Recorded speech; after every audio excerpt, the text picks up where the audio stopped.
Iminachuntaisiatina Legislature in Guahan is back from recess. We had mic issues this morning, so we've been delayed.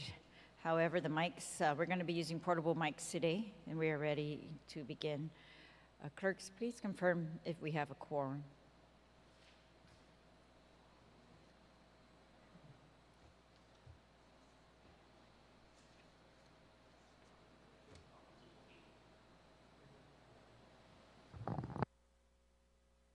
So sorry.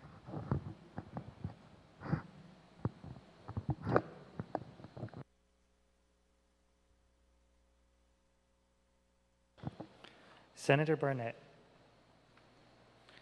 Senator Blas, Senator Brown, Senator Dueñas, Senator Fisher, Senator Lujan, Vice Speaker Munya Barnes, Senator Parkinson, Senator Perez, Senator Kanata,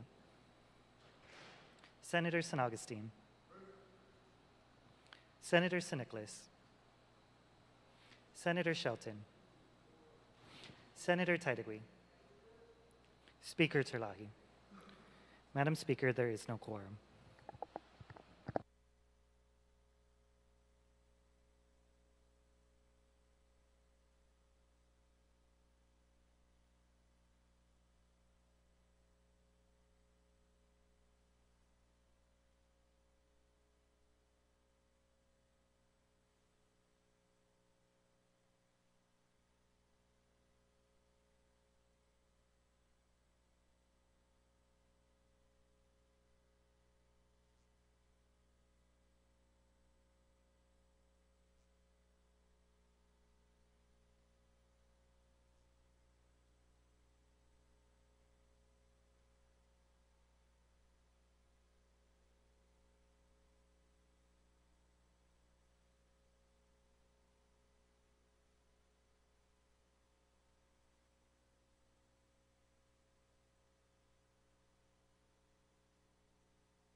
Clerks, please confirm that we have quorum this time.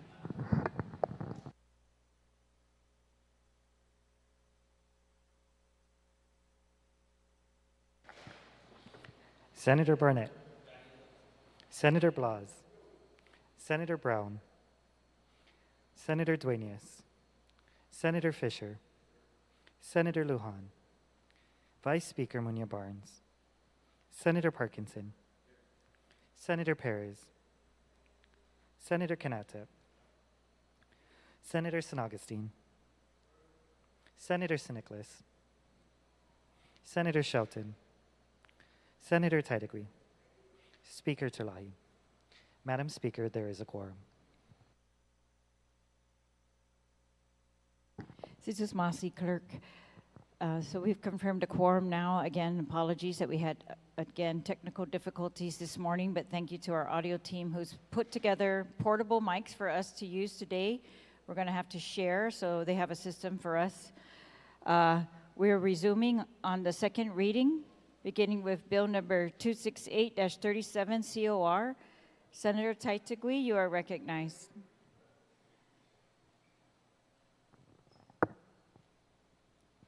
Sijus Masi, Madam Speaker, and good morning to my colleagues. Madam Speaker, I wish to set aside Bill 268-37, just to set it aside to allow Bill 274-37 to go before me. Sijus Masi, on that motion, is there any objection? Seeing no objection, motion carries. All right. Madam Speaker, Yes, Senator San Augustine, you're recognized. I'd like to move that when we do proceed to Bill 268-37 and 277-37 and 285-37, that we waive the committee of the whole.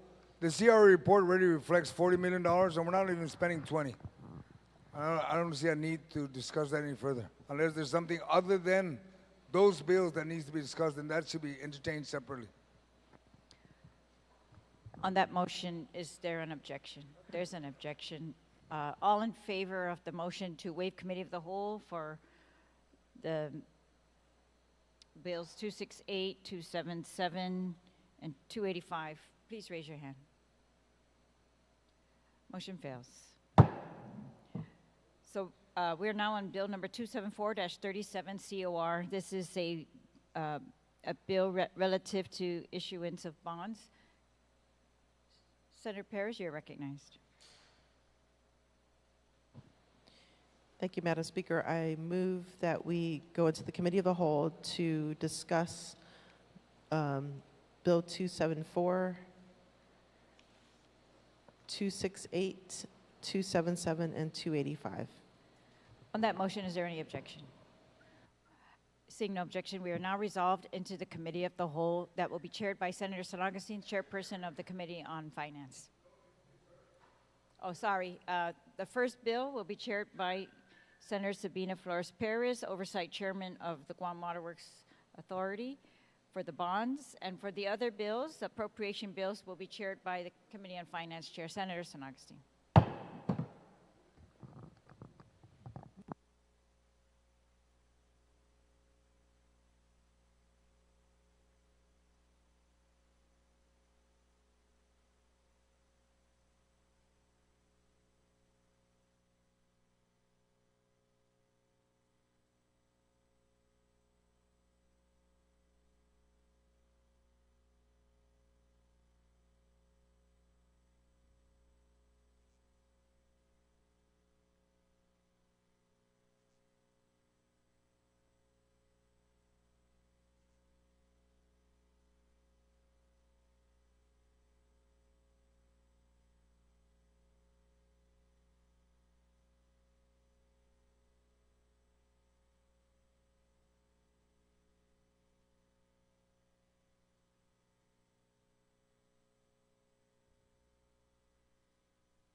Committee of the Whole is called to order. We're just going to do a couple housekeeping rules here.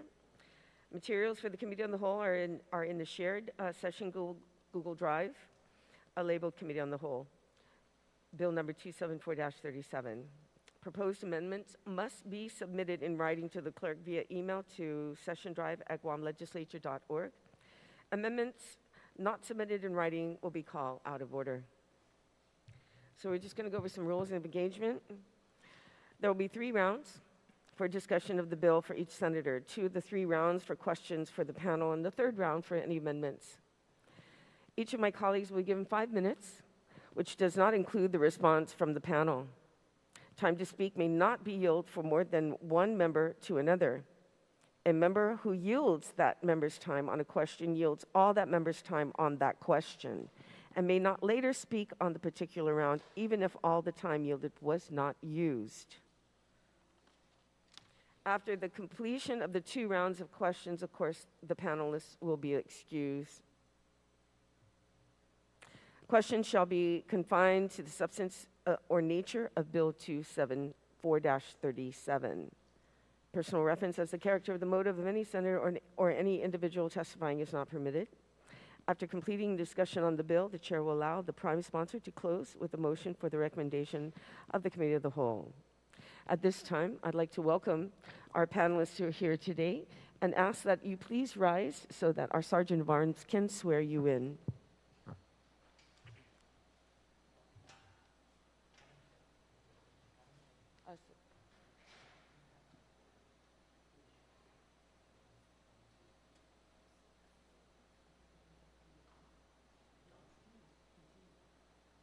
Go ahead.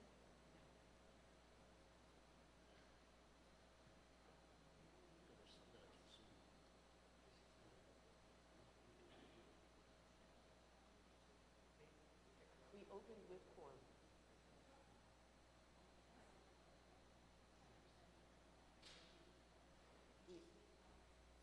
To swear them in.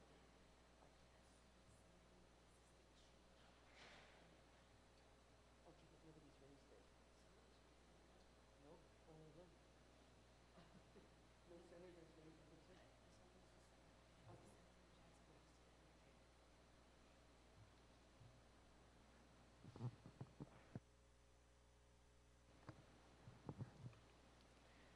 Thank you for your patience. We do have some people online that we'd like to be sworn in as well. That's what the delay is. So please allow us a little bit of time for that.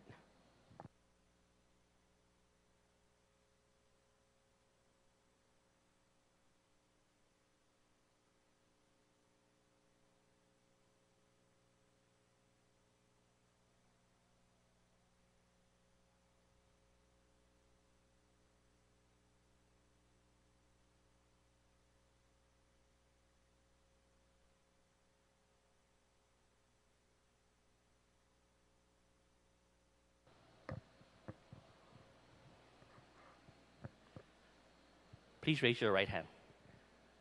Under penalty of perjury, you will affirm that any and all information you provide today, whether it be verbally, electronically, and in writing, be the truth, the whole truth, and nothing but the truth. Okay, Madam Chair, can she hear? Count. Is she able to hear? Hi, Christine, can you hear us? Christine? She can't hear us. Okay, the panel can sit down while we swear Christine in. Yeah.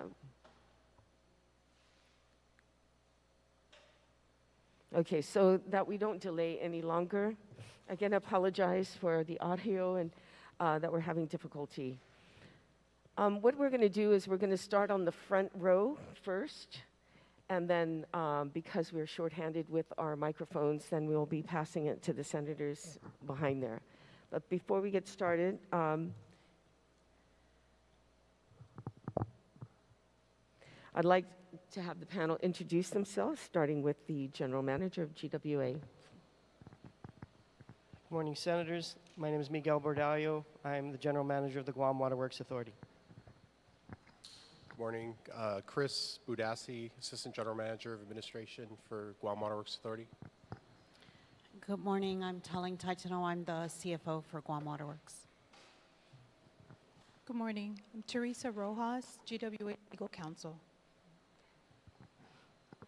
Good morning. Mel Mendiola, Administrator CEO of the Guam Economic Development Authority. Good morning. Tina Garcia, Guam Economic Development Authority, Public Finance Manager. And if we can have the person online to also identify yourself. Can you hear us, Christine? I can hear you. Good morning. This is Christine Rankin. I'm with Oric Harrington and Sutcliffe. Okay, can you say that one more time? Of course. Christine Rankin with Oric Harrington and Sutcliffe as bond counsel. Thank you so much, Christine, and thank you for being Thank you. here. At this time, I'd like to introduce or recognize the sponsor of the legislation, Senator Paris. You are recognized to introduce your legislation. Thank you, Madam Chair. Just if we can swear in the bond counsel too. I believe that wasn't. Did that take place? Yes, I believe was Christine able to be sworn in? Hi, No, I don't think that's Can you hear me? happened yet. I've just been connected. Please raise your right hand. Okay. Under penalty of perjury, do you affirm that any and all information you provide today, whether it be verbally, electronically, and in writing, be the truth, the whole truth, and nothing but the truth? I do. Thank you, ma'am. Madam Chair, you may proceed. Thank you so much. Thank you, Senator Paris, for catching that. You are now recognized on Bill 274-37, COR. Satus Masi, Madam Chair. Bill 274-37 is an important bill because it authorizes GWA to fund the 2024 partial consent decree capital improvement projects that was negotiated with the U.S. Department of Justice and the U.S. Environmental Protection Agency that is required to be completed in 10 years in order to comply with the Safe Drinking and Clean Water Acts that ensures safe drinking water and the protection of our environment. Bill 274-37 aims to provide GWA flexibility in financing options intended to reduce the cost to the ratepayers. Bill 274-37 authorizes GWA to establish a commercial paper program that is a type of short-term borrowing instrument which would limit application of interest rates when construction starts and thus eliminate the upfront interest rate charges upon acquisition of a bond, regardless of when projects are awarded and implemented, which could take months. This shift would allow GWA to save millions of dollars in financing costs that could be passed on to the ratepayers. The estimated savings is $80 million, but could be upwards to $100 million. With commercial paper, GWA can assess the timing of borrowing and leverage lower interest rates of commercial paper and bonds. It is the intent of GWA to fund capital improvement projects, first using commercial paper for the first 3 years, and then pay off the commercial paper with long-term bonds when markets provide more competitive interest rates. Bill 274-37 also approves the terms and conditions of the refunding bond, provided interest rates are capped at 7% and borrowing is limited to $560 million with a maturity date not to exceed 40 years. In lieu of bonds, Bill 274-37 authorizes GWA to utilize grants from the Water Infrastructure Finance and Innovation Act, or WIFIA, or USDA that can provide low-interest long-term loans. Although WIFIA loans are highly competitive, the additional savings from such an award would be passed on to our ratepayers in order to address the mandated compliance and protect our environment simultaneously. Bill 274 would authorize the total borrowing of $560 million that would go for overhauling legacy infrastructure required by the partial consent decree and to treat water producing wells for PFAS and dildrin. PFAS, known as the forever chemical, is linked to serious health effects such as cancer, hypertension, lowered immunity, developmental disorders, which became regulated in April. Dildrin, which was banned in the 1980s, is a neurotoxin and a carcinogen and shares the same treatment methods as PFAS. Approximately 34 of Guam's 100-plus wells have tested positive for PFAS above safe drinking water standards. Dildrin has also been tested at high levels in 3 of Guam's wells, one in Jigo, Dedido, and Manilao. Bill 274 will fund these necessary treatment to protect the health of our community. Bill 274 is also critically financially. Without its authorization, the bond rating of GWA could be adversely impacted due to diminishing reserves, which could result in higher interest rates and higher financing costs that should be avoided. Overall, Bill 274 aims to provide GWA flexibility to obtain the most competitive rates in order to maximize savings, which can include short-term borrowing from local lenders to address capital flight and to potentially provide an opportunity for finance money to stay on Guam and recirculate in our economy.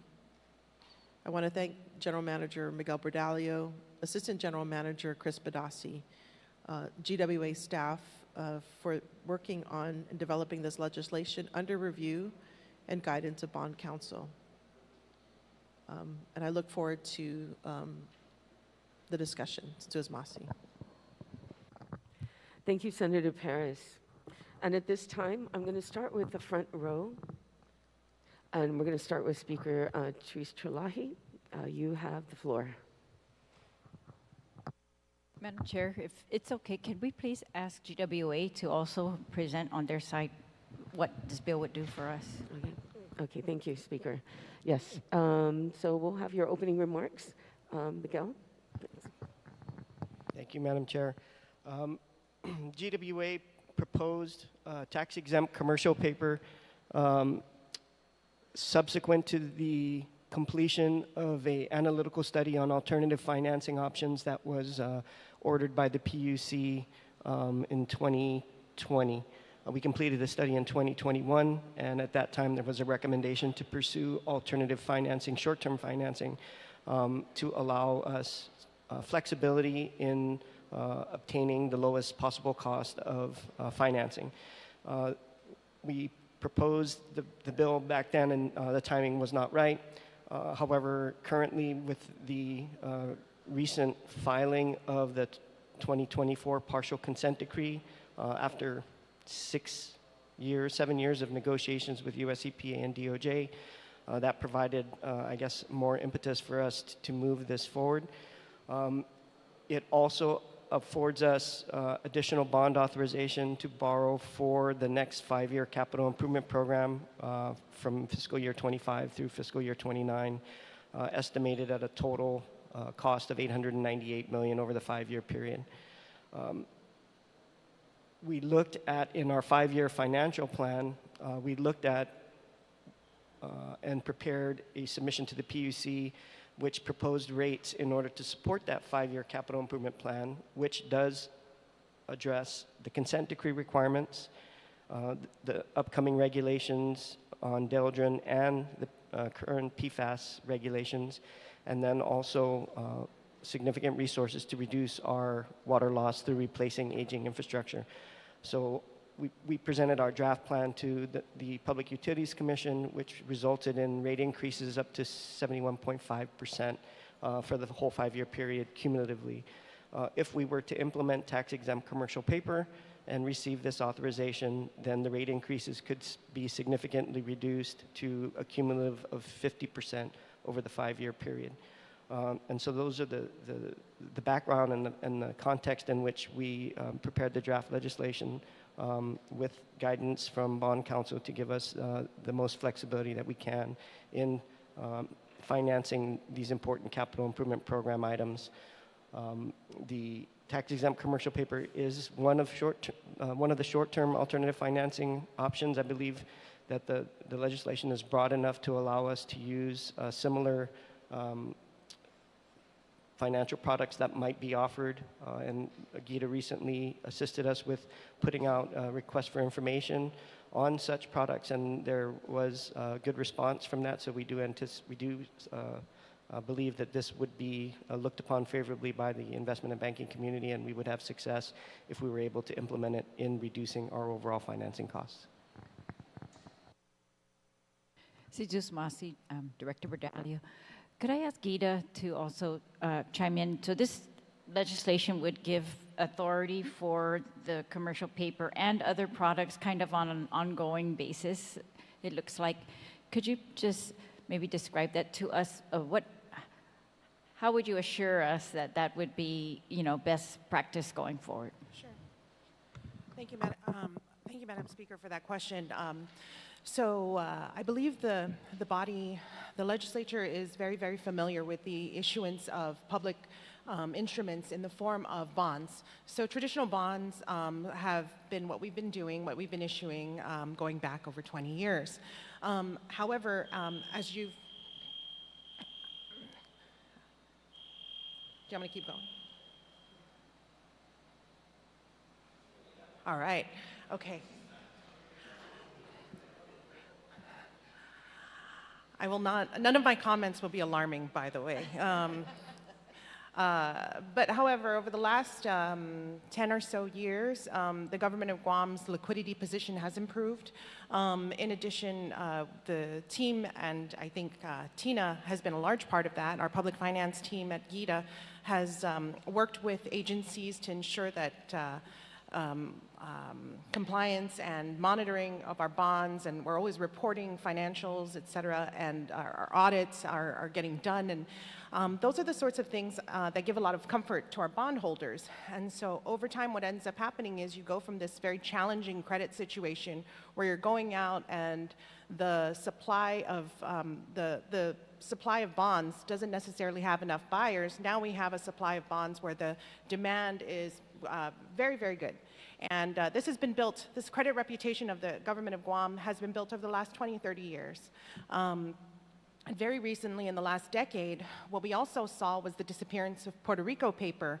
So once upon a time, you used to be able to buy Guam bonds that were triple tax exempt, in addition to bonds from Puerto Rico that were triple tax exempt. And with all of their financial difficulty, those bonds were removed from the inventory. So Guam's bonds, coupled with the availability of triple tax exempt bonds, coupled with Guam's ability to keep up with reporting and to meet all of the bond covenants as required, has created this environment where now there's this world of other types of borrowing types of products that really the number one objective is to achieve savings. And so just like in a refunding, when you refund or when you refinance, you're looking for a savings. With commercial paper, what you're doing is you're looking for savings up front. And the way you're doing that is a commercial paper functions like a mini bond. So instead of a 30-year paper, or a 30-year loan, or in the USDA's case, a 40-year loan, you're starting with a short-term instrument. So you could borrow while you're under the construction, the planning, the design, the construction phase. So you're not paying interest on the whole, on the entirety of the transaction, on the entirety of the program, while you're just undertaking one project, rather. And then the intent is, after a certain number of years of taking out these mini short-term bonds, to then take out the entire thing with your 30 or 40-year bonds. Where does that result in savings to the people of Guam? That results in savings to the people of Guam because imagine if you were building a house and you said, my house is a $500,000 home, and you had to start paying interest on it today. Whether or not you decided, you said, hey, I have a friend who's a contractor and he's going to help me self-construct this house. And as I construct it, I'm just going to pay interest on the $25,000 or the $50,000. It's going to take me 10 years to construct my dream $500,000 house. In every year that it takes you, you're going to be outlaying $50,000. But let's say you have a good year and you say, I can do a little more, I can do a little less, I can borrow more, I can pay more in cash. This better matches your cash flow over the course of that prescribed programmatic period of time, that 10 years. So instead of taking out $500,000 and paying all the interest associated with that big lump sum in the one shot, the $500,000, and paying that for the next 10 years, even though you're not getting the construction done year after year after year, you're just taking out what you need, and then at some point in time, you're wrapping that up into one big transaction, and that is then what you will see through to the end of the useful life of the asset that you're building. Commercial paper is it's a very popular type of tool on the banking side. Commercial papers have been used to provide additional liquidity to buyers of commercial paper. So buying commercial paper is similar to buying, it's one step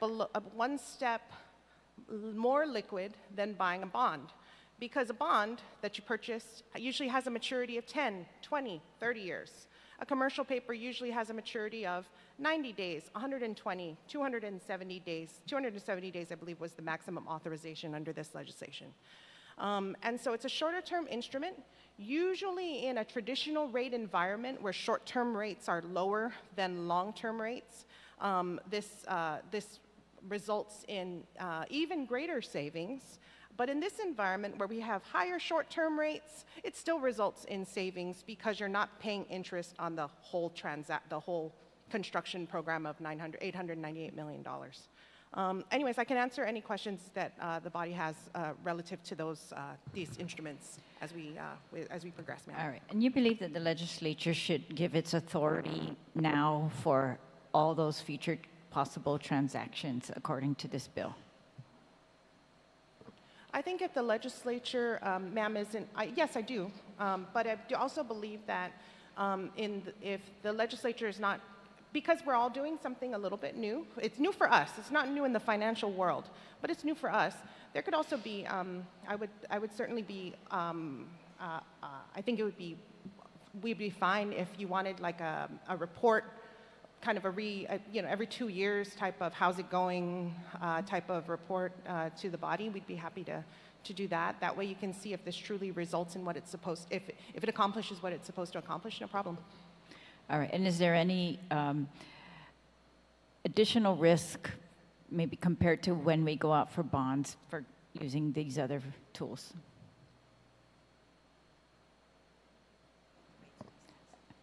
The primary risk today, commercial paper are issued by, the commercial paper, we as the issuer, the government of Guam, is a sound issuer of debt instruments. We've shown that historically.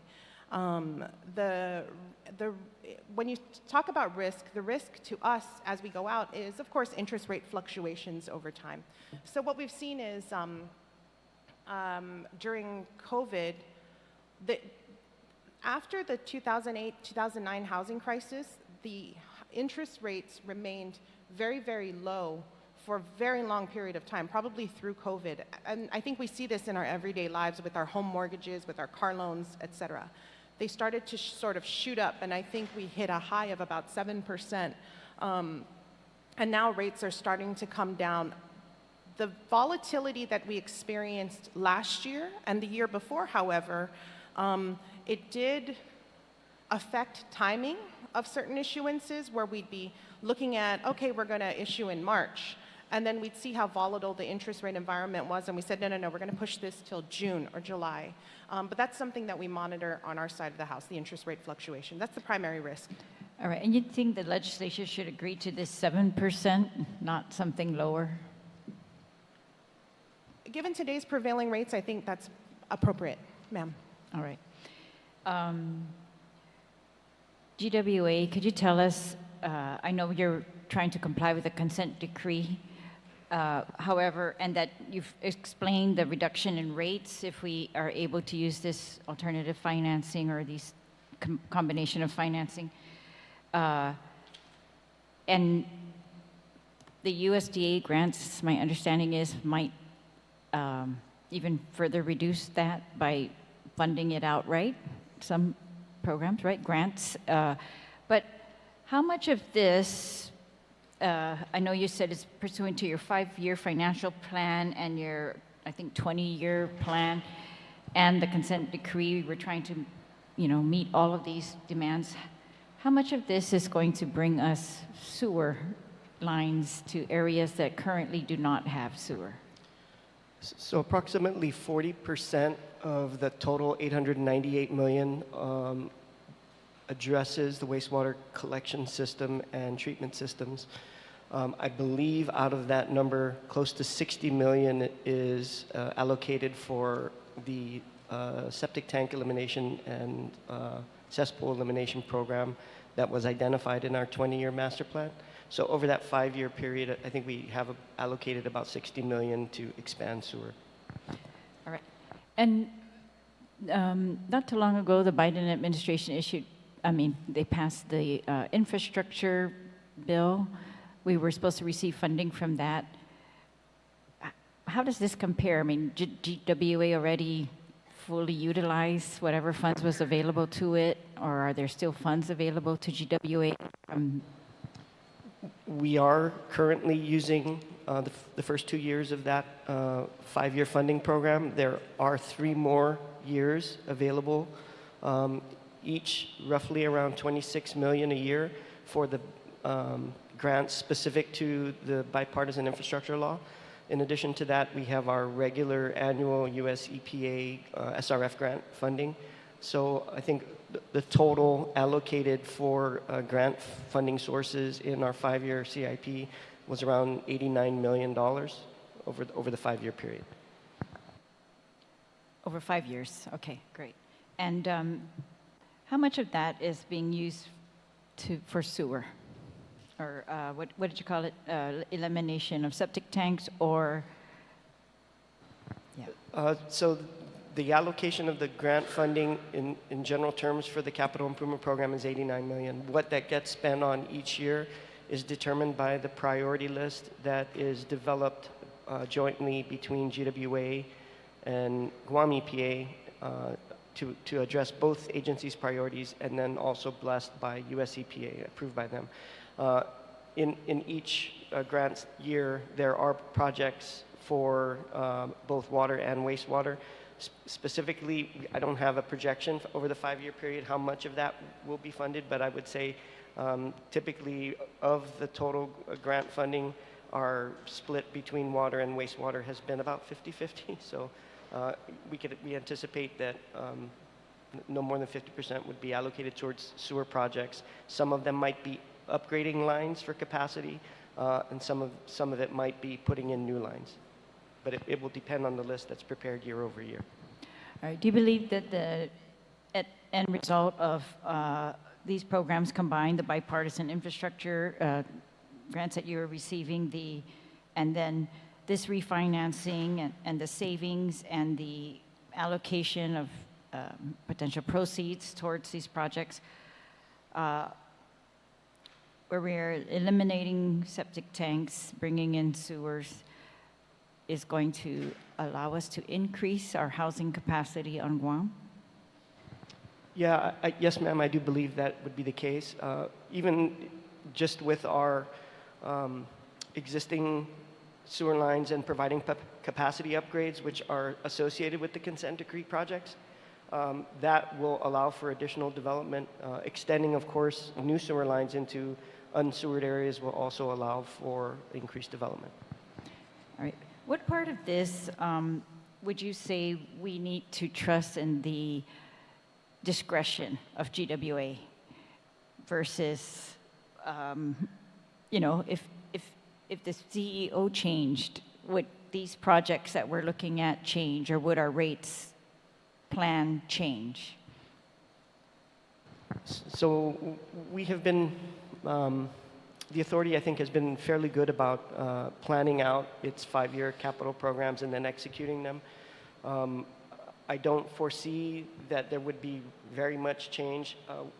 One example I can give you is with the last 5-year CIP, as we approached the buildup and construction cost increases started to rise, we did see a market increase in construction costs for some of our court order projects, the tanks specifically. And so one change that we did have to do was reallocate some of the funding that we had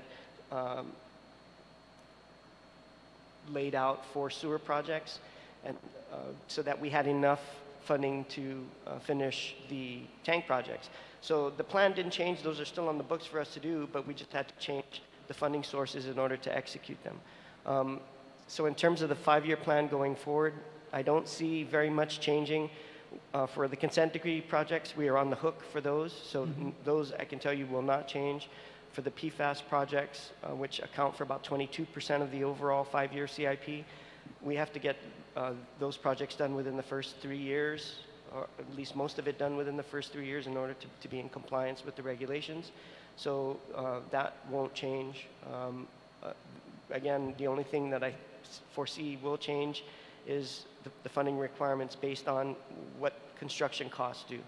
And we've done our best to anticipate and project appropriate escalation for the current construction market. All right, and on the PFAS compliance, this is, it was not too long ago, I remember oversight hearing when my first term on PFAS on the wells, and EPA had not changed its regulations, or someone had not changed their regulations to require our additional precautions. However, I know that they have changed recently, but it looks like these PFAS requirements under the consent decree are really escalating us to address that in an urgent way. Where are these being addressed? At the wells? So just to clarify a point, the partial consent decree covers the wastewater collection system. Okay. But EPA's new regulations on PFAS cover the drinking water. So that's why side. you're doing the PFAS, because of the new regulations? That's correct. And we have to comply within 3 years? Correct. All right. So we've identified out of the 120 wells that we have, approximately 34 will require treatment.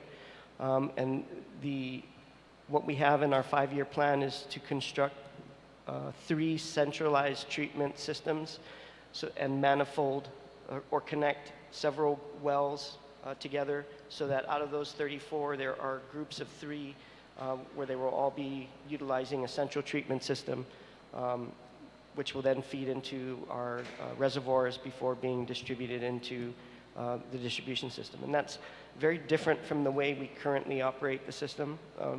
Currently, there are wells that feed directly into the distribution system, and so this will require some significant capital improvements for us to effectuate this type of treatment program.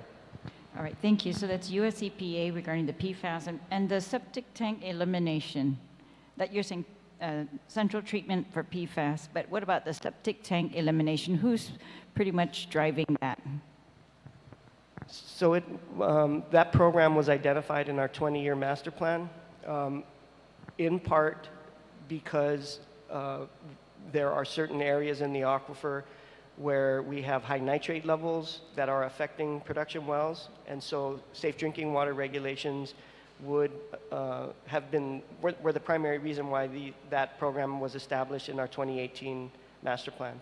And so it's been in our 5-year program, 5-year CIPs since 2018, and it's a combination of the safe drinking water regulations and just proper resource management of the aquifer. All right. I very much appreciate your being here and all your answers and your work on this project. Sijus Masi, Madam Chair.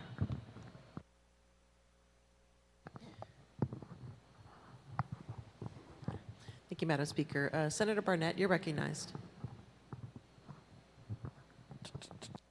Thank you, Madam Chair. I'd like to thank the bill's author and Guam Waterworks and Gita for the very thorough presentation, and the retiring speaker, as usual, has taken all the great questions. I guess I just, in your opening, Mr. Berdelli, you had talked about 2 scenarios about, I don't know if I misheard, about rate increases. Can you just reiterate that, please? Yes, thank you, Senator. The 2 scenarios I talked about, when we submitted our draft rate petition to the Public Utilities Commission, we did not know whether we would have a short-term financing alternative. So what was submitted was structured with traditional 30-year bond financing and involved 3 issuances in fiscal year 25, fiscal year 27, and fiscal year 29. And in order to support that program, we anticipated that we would need rate increases of a total of 71.5% over those 5 years. If we had the TECP, or the short-term alternative financing option and authorization, then we could significantly reduce the rate increases that would be required by utilizing commercial paper for the first 3 years and then doing a single takeout bond in fiscal year 28, as opposed to having to do 2 bonds, one in 25 and one in 27. And that reduced the total amount of rate increases that we would need in order to support that type of financing program to a cumulative total of 50% over that 5-year period. And so if, basically, if the bill passes, we're only going to see, I hate to say that, a rate increase of 50%? Cumulatively over the 5-year period, yes. That's our projection at this point. Okay, thank you. And then I also kind of wanted to talk about the PFAS. So you had, and as a co-sponsor of the bill, I support it. I personally think we're behind the curve on PFAS, right? But I think everyone is. So what's happening now? Because you mentioned you have 34 wells that will need treatment and will get the treatment when this bill passes and you get the cash that you need. Yes, the funding authorization will allow us to go out and raise the capital that we need in order to implement and construct those treatment systems. The engineering and planning side, we've already started based on the resources that we have available, but we don't have what it's going to take to construct them without this bill. Right, and so I guess my question is, are we drinking PFAS right now? If we have 34 wells that need treatment and aren't going to get it until we push this legislation through? There is PFAS above the now implemented regulations in the water that GWA is producing, but we will have 3 years, as I mentioned, to achieve compliance. And then at the end of that 3 years, we hope to have most of these treatment systems built and the issue addressed. There are, based on the prior EPA recommendations before these new regulations took place, there are systems, treatment systems in place right now. And so we are removing and treating for PFAS where we have those systems in place. But with the new regulations and the much lower MCLs that are being implemented, we will have more wells that will need treatment systems, and that's the reason why we're pursuing this. Maybe the alarm should have went off there, but yeah, thank you, and that's why I support the bill. I don't know, when the bill's author approached me and asked me to be a co-sponsor, I admitted I don't know anything about commercial paper. I only know that it's going to get you that paper, but I know that it's kind of a novel approach for Guam standards, right? And do you see this being something that the authority and maybe generally the government of Guam is trying to enter into in the coming years? Yeah, it is novel. It is, I think, a very good tool to have in the toolbox. As the administrator mentioned, the rate environment right now may not be the most optimum, but it will still provide savings to the water authority. The other benefit is, at this point, if we don't have it, we have to go into the bond market in 25, and we don't have a choice as to when. But with a tax-exempt commercial paper program, one of the other beauties of it is it allows us to wait until the market conditions are most favorable for us to go in for the long-term bond. We don't have that flexibility now, but with a commercial paper program or other short-term alternative financing program, we would have that flexibility, and that could result in significant savings as well. Thank you. Thank you, Madam Chair. Nothing further at this time. Sidos Masi. Thank you, Senator Barnett. Senator Parkinson, you're recognized. I'll save my questions for the next round, ma'am. Thank you. Okay. Thank you. So we're going to go to the second row. Senator Brown.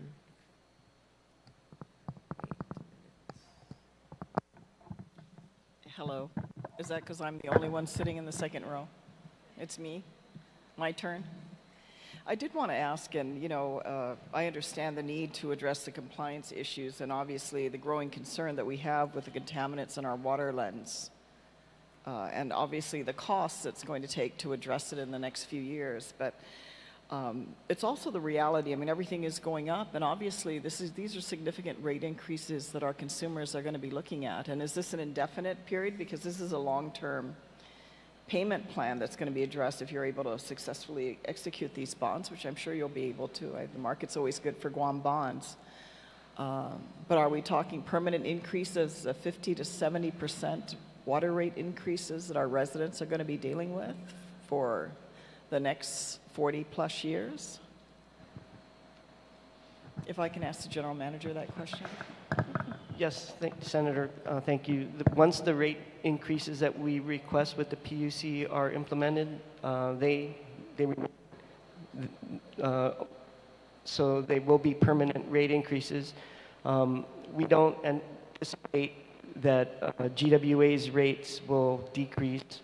Unfortunately, the historic underinvestment in infrastructure just requires that we spend money on these capital improvement programs. And so in order to service the debt for 30 or 40 years, you need to have the cash flow to be able to do that. What we do anticipate is as we retire debt from prior offerings, we may be able to, as those debt service payments drop off, we may be able to undertake future financings without additional increases. How much additional financing do you already have in place that you're paying debt service on?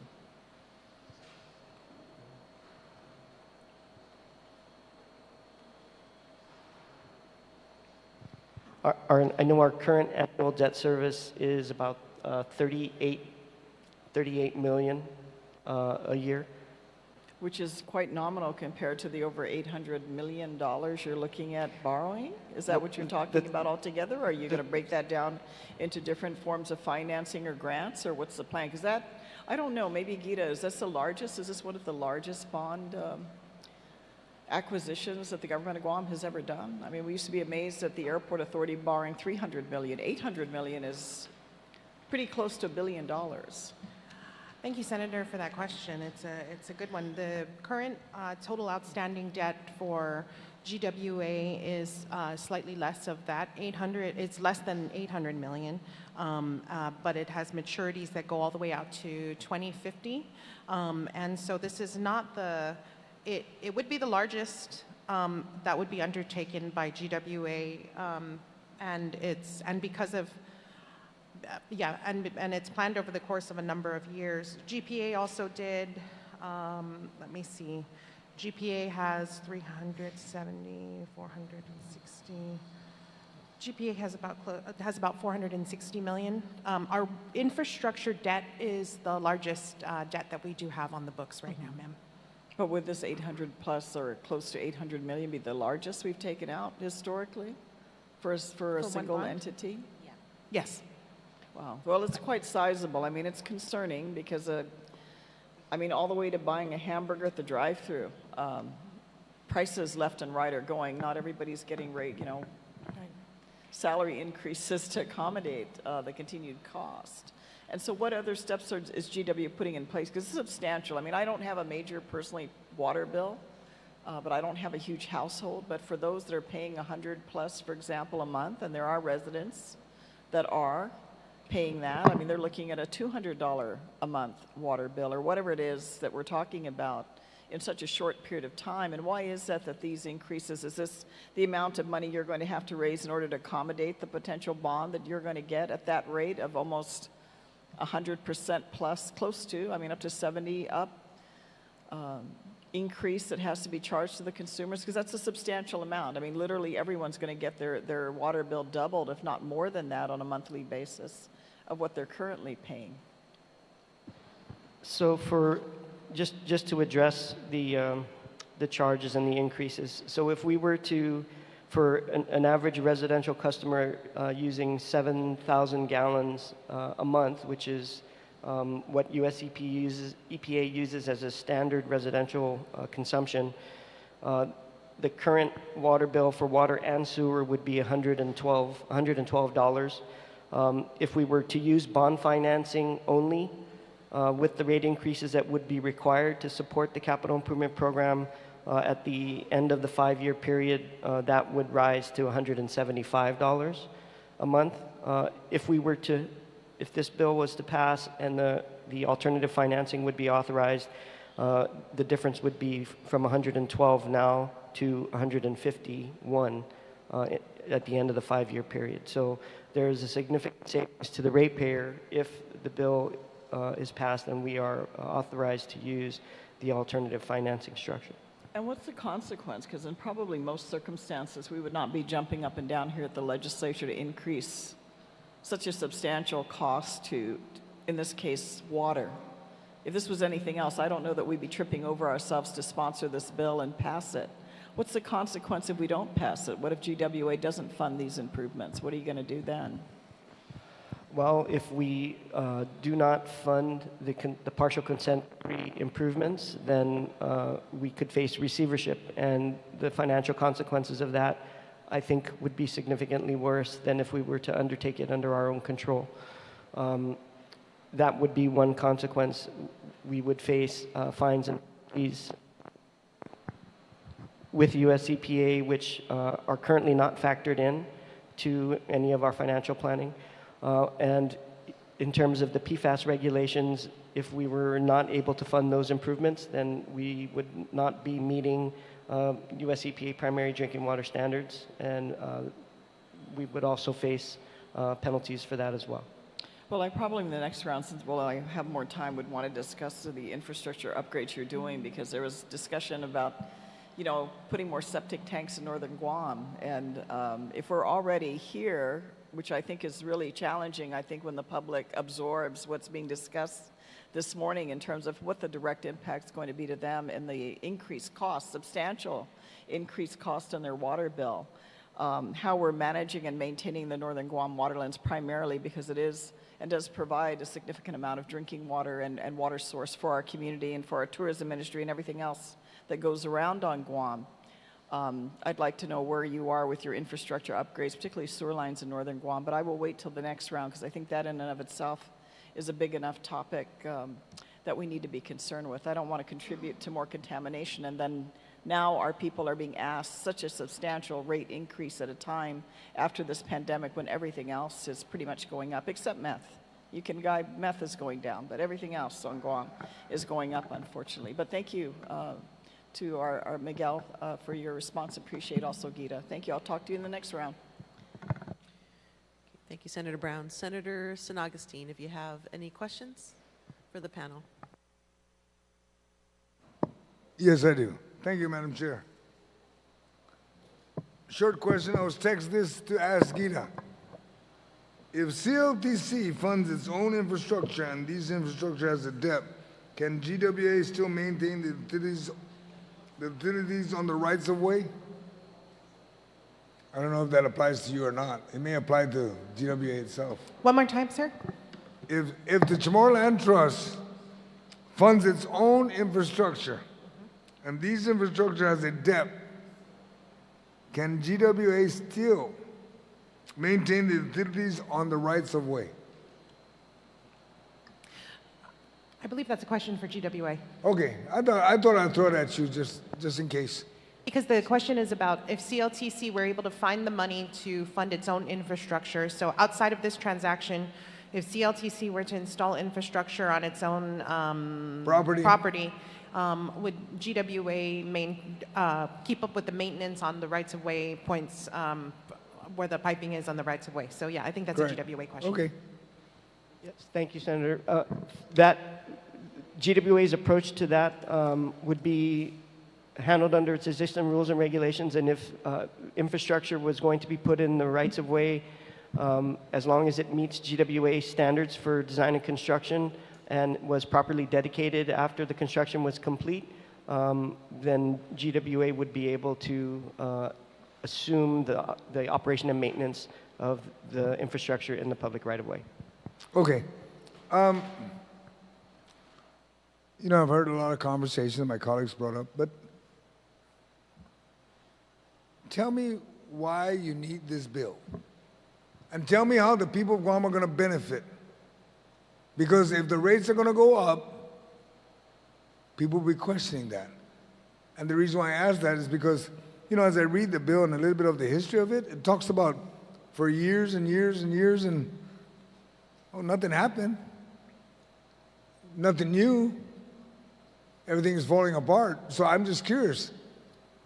Because I'm curious about when you mentioned that, was that a certain percentage of folks that have septic tank are going to get sewer lines?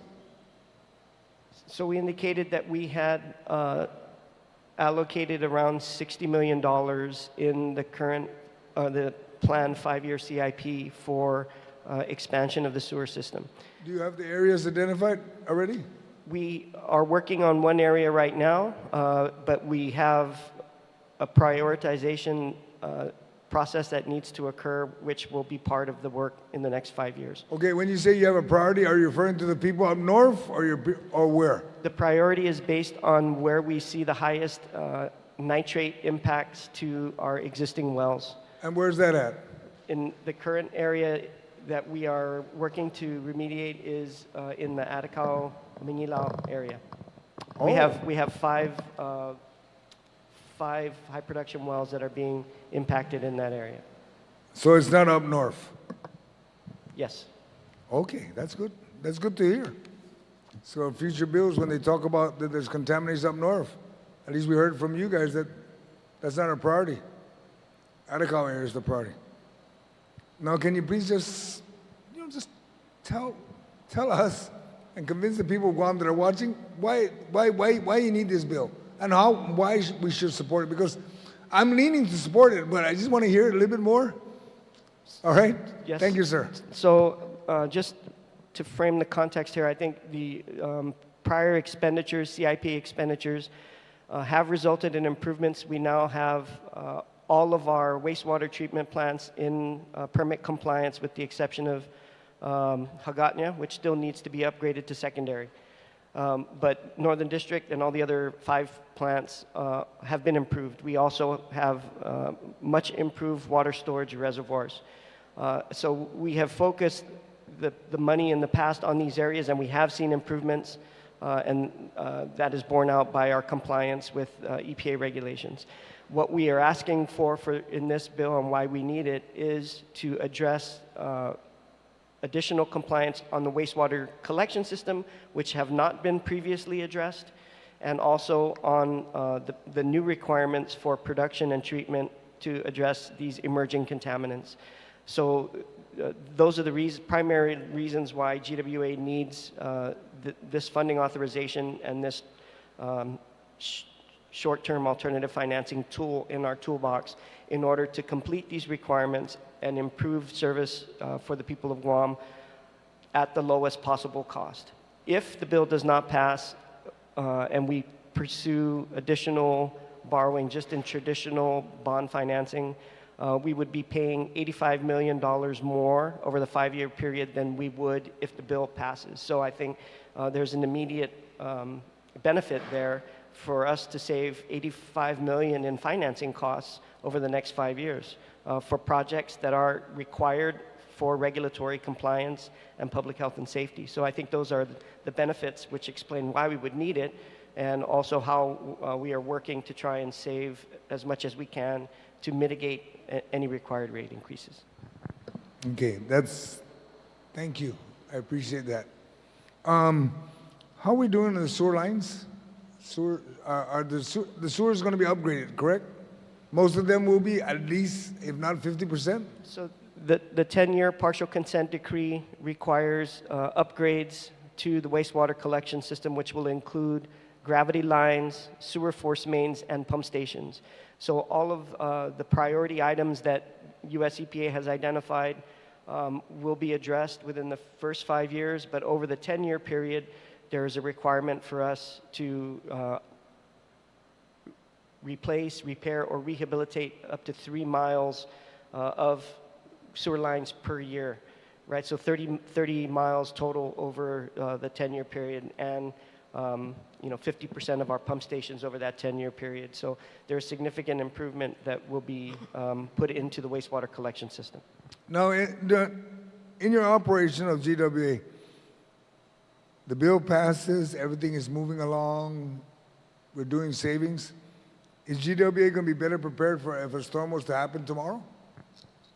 I believe we will be. We're working on that now, even before this bill, with the additional storage tanks that we're trying to complete at the moment. One additional component of the 5-year CIP is also the reduction of water loss through replacement of old pipes.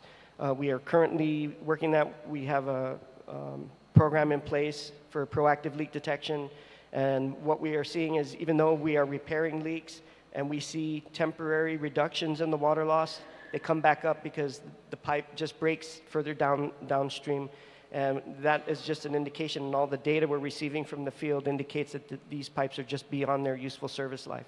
So once if this bill passes and we're able to fund these capital improvements, it will include 21% of it includes water distribution piping, which will help us to reduce our water losses and keep more water in the tanks to address our resiliency in future disasters. All right. Thank you, sir. I appreciate that. Just something to be aware of, and you're probably aware of it, but there are many areas where the pipe, where they're placed down, gosh, they're not even a foot down in the ground. And the sad part is that the folks that live in that area have a habit of planting trees. And then when the storm hits, the pipe is uprooted, and the pipe, there's nothing wrong. It's not even 20 years old. But then they get damaged, and then we have water problems. But otherwise, sir, thank you for your presentation. I really appreciate it. Nothing further, Madam Chair. Thank you, Senator San Agustin. Senator Kanata, you're recognized. Off day, sir. Thank you guys for being here, Madam, too, as well. I just wanted to clarify, are you guys working with this CIP project that you guys are trying to refinance? My understanding, you know, GWA and GPA, both of you guys are utilities, right? And I wanted to find out, where is there the gap between you guys' communications with DPW? Because just 2 months ago, DPW paved the road in Barragata, and then the following week or so, there's a water line break in this new road that was paved. So I understand that's a huge issue. Are you guys on the same page with the developments in the village and communities? Yes, Senator. We have regular meetings with DPW to try and coordinate those types of issues. In terms of the road paving, unfortunately, our process is a 5-year CIP planning process, and so our projects are lined out that way. In some cases, DPW lets us know that they do have a road paving project, but we don't have anything in the hopper, so to speak, in order to put in or repair pipes before they pave. In some cases, we have done that. But in other cases, we have not. And so it is an ongoing struggle, I would say, to properly coordinate that. And long-term planning, I know that we are doing that, and we share our plans. But in terms of the planning of DPW's roadway improvements, I think a little more coordination would be needed in order to address the types of issues you're talking about. Yes, please. That's my only concern. I think my previous colleague already brought up my position. Just in case of disaster or whatever comes about, Mother Nature comes through, we really need to be better prepared for next disaster. So I just wanted to carry on that token, right, is please make sure that there's investments for any disaster preparedness, and have a PIO ready to advise us immediately of what's happening in the community, so that we don't go, barging on your doors or Adelup or our, the legislative offices. We just need to know what's the situation and get it out to the people as fast as we can, so that we don't go crazy and nuts in the villages, right? So thank you so much again for you guys' participation. Gita, keep up the good work. Thank you. Okay, thank you, Senator Kanata. Senator Fisher, you're recognized. Thank you, Chair. Is this working? Good to go? Okay. My initial question would go to the Guam Waterworks Authority. And looking at this proposed legislation 274-37, now I'm going to ask a question. You don't have this in front of you, but the law says 14207 of 12 GCA. It says, before issuing any bond or bonds, the board, which would be GWA, shall declare the purpose for which the proceeds of the bonds proposed to be issued shall be expended, and shall specify the maximum amount of bonds to be issued or sold for such purpose. Do you believe that this proposed statute meets the requirements of 14207?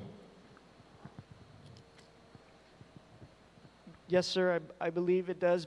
Before this bill provides us with the authorization, the funding authorization, but each individual bond issuance that we would undertake under that authorization would still require a separate action from the CCU and the PUC as well. And the basis of our request is based on our 5-year capital improvement program, which does list projects in detail, and that list is, again, presented. The list of projects that would be funded by any future bond issuance is also submitted to both the CCU and the PUC, and the allocated funds are for those projects, and we can't use them for anything else. If there is a change that is required, we would need to seek a bond reauthorization, or I'm sorry, bond reallocation through that same process. Okay, thank you for that answer. I think 14207 gives you wide latitude. As you said, your observation is the board will decide how the money is essentially expended.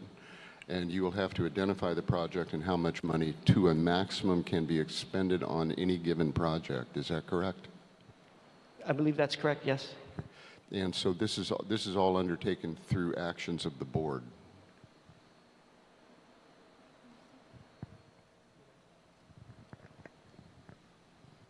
Hi, Senator. Good morning. The board will, we will request from the board to approve a specific resolution to authorize the specific spending of bond funds. It really detailed, and there is specific line item approvals that will go before the Public Utilities Commission, and that's where the specific detail for the bond approvals lie. So at the outset, we actually will put before the PUC where the specific bond proceeds will be earmarked towards, and we actually have, we usually set up a list of specific projects in place, and so each time we need to draw down from bond funds or we need specific approval, we go back to the PUC, we go back to the specific approval that they have provided, and we take it from there. So the details really before the PUC. Okay, which I think is appropriate. But the public may want to participate or at least observe the proceedings by which you draw down from bond funds millions and expend them. I assume that these meetings are taking place pursuant to the Open Government Act? Yes, they absolutely are. So there's notice and the public can come in and... Notice will precede any open regular meeting, and pursuant to the statutes in place, any item to be discussed in those meetings must be put forth in an agenda, and an agenda item which has to specifically articulate, you know, what is to be discussed, and they should, and they always will. They're intended to absolutely comply with the open government law. Okay. All right, thank you for that answer. And then the next series of questions is for Gita. I'm referring to the proposed legislation at page 5, section 2, 14242. And I would ask Gita, if you would, ma'am, we have been speaking about bonds and commercial paper and so forth. And I would, because people at home are watching this, could you kind of take us to school? What is a bond? Sure, Senator, thank you. So for the general public, well, I guess when a government wants to build something, construct something, in this case, major infrastructure upgrades, there's a number of ways to do it. The number one way to do it is pay as you go. And that is whatever cash I have in the bank, I pay as I go. But unfortunately, you can't issue a procurement based on pay as you go. Contractors, they want to get paid all up front. If an agency doesn't have that amount in reserve, but they have some reasonable assurance that they can afford that amount, to pay that amount, similar to any other type of loan that an individual might go out and get, then they would utilize bankers, and utilizing GITA, GITA's assistance, we'd go out to what's called the bond market. The bond market is where other governments come to get other governments who are pursuing the same ends will come together and it's a virtual marketplace where a buyer, an investor, has the option to buy bonds issued by the territory of Guam, or they could buy bonds issued by the California pension system, or they could buy bonds issued by the Metropolitan Transportation Authority, different types of bonds. And an investor will generally buy bonds for a number of reasons. Number one, they have a reasonable expectation that they're going to get paid back, right? That's number one. They have to have some reliability of getting paid back. But a lot of times what an investor will do is they don't want to concentrate risk. So if an investor has a $10 million portfolio, they're not going to only own $10 million of California or $10 million of New York. They want to break it up and diversify. And so they'll diversify and they'll pick up. And over the years, many investors have found that, yes, ma'am, yes, sir. Could you explain that? Why would an investor want to diversify? By diversifying an investor's portfolio, by diversifying, they're lowering their overall risk. So in the event a city or county goes bankrupt, such as what we may have seen during the housing crisis, I believe it was the city of Stockton went bankrupt. So in the event of something like that, your exposure on your portfolio, so all of your investments, maybe one, maybe one of them went insolvent, but the rest of the portfolio is sound and looks okay. So overall what it does is it spreads the risk out over a number of different types of investments. So a bond is, if a government issues bond, yes, they are getting money, but they're also getting debt? It is an obligation to pay. So for an individual, just like when you utilize when you go to the bank and you apply for a loan to buy a car, when you go to the bank to apply for a home mortgage to buy a home, you are obligated to pay over the course of a set amount of time. Usually for a car, it might be 5 years. For a home mortgage, it might be 30 years. For bonds, depending on the type of project, what we've seen in the government of Guam are bonds with a maturity, so the time to pay, of anywhere from, let's say, 10 years, 15 years, 30 years. Typically, it's 30 years. And then just like a home, just like what's kind of typically done in home mortgages, if the interest rate environment, we lock it in at the time that you issue the bond, you lock it in at a specific rate. If at some point in time the rates go down and it might be an economical thing to do to refinance, then we might go out and do just that, in which case we come back to the legislature for authority to do so. Okay, I want to drill down on that a little bit. For example, I'm the government. I issue a bond for $100 and I'm paying 5%. So I've got to pay $5. I don't know how you want to structure it, but I have to pay 5%. If the interest rates drop, what might I do as a government? So, so you borrow $100, you're paying 5% interest. So your payment every single year is $5, which is the interest, plus you're also bringing down the principal, the $100, by a certain amount, let's say another $3. So $8, $3 goes to principal, $5. Now, if the interest rate goes down to 4%, the steps that we go through is first, GITA would run the numbers, and we'd work with the issuer, so in this case GWA, to say it makes sense for us to go out and possibly look at a refunding type of scenario. And then we come to the legislature, pursue authorization, legislative authorization. We'd go to our respective boards for approvals, and then we'd go out to the bond market again. Thank you very much for that explanation. I appreciate it. In looking back on page 5, we have at line 18, and we've been using this phrase, commercial paper. What do we mean by commercial paper? Sure. So a bond is a borrowing.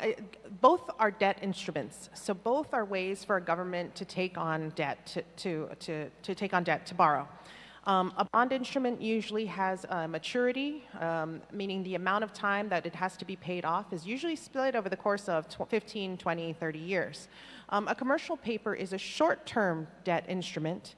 It is usually issued for no longer than 270 days, so that's 9 months. So it's a bond. It's a it's a short-term bond, basically. If you were thinking about it and frame it in terms of how is this different than the bonds I go after, than the bonds we tend to authorize. The bonds the legislature tends to authorize are 30-year bonds for new debt or for refundings to save some money. This is short-term debt that will eventually, after the 270 days, the project will be done, but we might be doing another project for 200.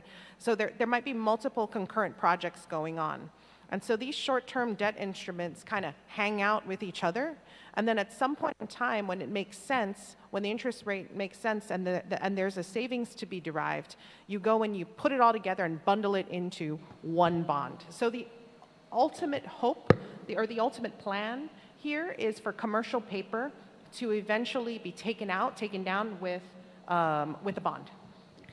And commercial paper in general could be things like a check, or I assume an IOU or something like that. Commercial paper means that the paper can be traded in commerce, I suppose. Yes, sir. Okay. Yes, sir. That's usually when you think about liquidity instruments. Level 1 would be like your savings accounts, where there's just cash money ready and available, and then level 2 might be, or 1 would be cash in the bank, savings instruments, and money market instruments. 2 might be commercial paper, TCDs, where there's a time associated with them, not 1 to 5 days, but maybe more like 30 days to 9 months in this case. Okay, so there's nothing mysterious about the concept of commercial paper. It's just like your paycheck. It's commercial paper. If you wanted to sell it at a discount, it's up to you. But, that's correct. Just like buying a TCD at a bank. I first learned about commercial papers in my Bunyan banking college class in like 2000-ish. Ma'am, and now I'm on page 6, and I'm at lines 4 through 6, and it reads, commercial paper, but not to exceed an aggregate principal amount amounting to $360 million, and provided that it'll have a final maturity date of 270 days.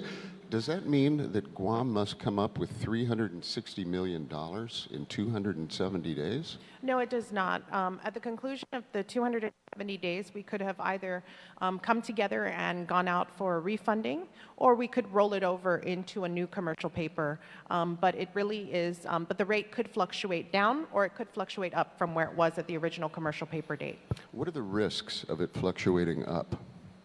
The risks of it fluctuating up is that it costs more, it's more expensive.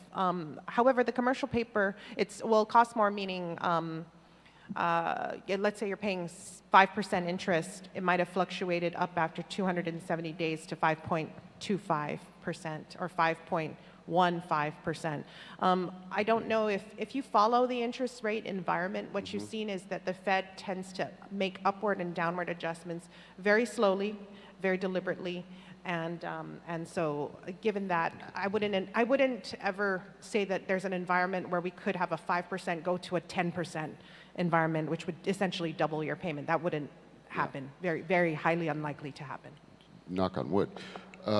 Where does GITA see the interest rates 270 days from now? We do. Most of the research out there, Senator, shows the interest rate environment coming down slightly through the end of 2024 and even more so into 2025. And so if we're looking at 9 months from today, or rather, let's say 9 months from the middle of the year, so that's March of next year, first quarter. I believe most of the research that I've seen, sir, has been about 25 basis points down from where we currently are. Okay. So what that means is if you are correct in your forecast that interest rates will decline, then we may see a significant savings if you refinance, correct? Yes, that's correct, sir. Okay, thank you.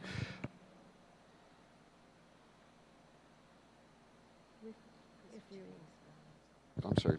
Ma'am, I'm still on page 6, and just at the very bottom and on to page 7. It says that the refinancing bonds shall have a principal amount sufficient to provide funds for the payment of all CP to be refinanced, and in addition for the payment of all expenses. What does that mean? I'm from line 25. Going from 25 on page 6 into page 7, Senator? Okay, so what that means is that when there's any type of, when you're ready to take out, so you've issued commercial paper and the projects, so you're matching the issuance of the commercial paper to the projects that are taking place. At some point in time, there will be multiple commercial paper issuances outstanding, and there will be a trigger point that GWA says, okay, it's time to take out all these commercial paper out and roll it all up into a nice into one big bond or WIFIA loan or grant, WIFIA loan/grant, USDA loan/grant, which was also articulated in the bill. So at that point in time, if you're looking at a one-time transaction, those 270-day commercial papers could be at different points in their maturity. And so if there's any associated costs with those commercial papers. And we wouldn't structure, what we'd likely do is a commercial paper is not, this authorization gives you the option to go up to 270 days. Commercial paper, I believe, can be 60 days, 90 days, 120 days. So it is very likely that the skillful team at GWA will say, hey, we're on the cusp here. So when it's time to roll over, meaning the 270 days are up, but we're not quite there. How close are we to rolling this into a refunding? Oh, we're not that far off. Let's do 120 days. Then at that point in time, basically these lines articulate that when it's time to roll those all up, then we need to make sure we've paid off the expenses incurred with these different types of commercial papers. Mm-hmm. All right, to GWA and to Gita, thank you very much for clarifying that and helping us to understand commercial paper and bonds. Thank you very much. No further questions, ma'am? Thanks, sir. Right. Thank you, Senator Fisher. Senator Taitigui, you're recognized. Madam Chair. I have a question, Mr. Badallo, with regards to the Infrastructure Investment and Jobs Act, where Guam is receiving about $30 million in a 5-year interval. Have you received any of that funding, and has it been toward this project that you're doing? It's $30 million over 5 years. Yes, Madam. Yes, Senator, we have received 2 years of bipartisan infrastructure law, or IIJA, funding. That funding is approximately $26 million a year, and then the regular SRF grants from US EPA have been around $8 million a year. They're now closer to $4 million a year. So those two combined are about $30 million per year in total EPA grant funding, and the majority of it is from the IIJA. So we've received 2 years of, or at least we've received authorization for 2 years of that funding, and the remaining 3 years we have projected into our next 5-year rate plan. So we do anticipate $89 million in grant funds over the next 5-year period that we could use. And it's specific to clean drinking water, you know, this particular grant. So it's based directly on what you're doing right now. So is this considering the amount that you're wanting to borrow, incorporating that amount of money into? So you, in other words, if we didn't have this grant from the infrastructure grant, it would have been more money that you need to borrow. That is correct. We have factored in those grant funds into our 5-year capital improvement program financing plan. And if those funds were not available, then the program itself still needs to be accomplished. We would need to borrow those funds. Okay. I know Christine is online from ORIC. I hope she's still there. Can you hear me, Christine? There she is. Yes, I'm still here. I can hear you. Being that you're the financial service provider for GIDA, well, you know, Government of Guam, contracted with the Government of Guam, it was mentioned earlier from the director of GIDA that 7% is considered a really good rate. And, you know, we've been watching interest rates go up considerably, making it difficult. Actually, it's been real difficult even on buying homes. Are you anticipating 7% to stay in that range, or what is your prediction on the interest rate? Sure, and just to clarify, our role is not in a financial advisory capacity. I can say from a bond counsel standpoint that 7% as a ceiling, I think, is reasonable and is something we've seen regularly. So I don't think that's unheard of, but I unfortunately can't really speak to what we would sort of estimate or predict. Okay, so you are not a financial advisor for GITA? That's correct. We're bond counsel. Can you explain Which what is that not, is? which is different from a financial advisory role. So we're advising on the legal aspects of the issuance of the bonds and not specifically as to the financial aspects. Okay, thank you, Christine. So my next question is, since that's the case with GITA, what is our rating, our score right now for Guam? Are we in, minus B? Are we AAA? No, we recently actually, the general government of Guam got an upgrade to investment grade, but we'll go ahead and GWA is tied to the government of Guam's rates. Right. Tina. Thank you. GWA rates right now are in the investment grade category. S&P rates them A minus, Fitch triple B, and Moody's Baa2. Which are all investment grade ratings. Does this have anything to do with our debt ceiling? If we were to borrow this, what happens to our debt ceiling? The debt incurred by the autonomous agencies are tied specifically to their revenues, and so it does not impact our Guam debt ceiling. Okay, thank you.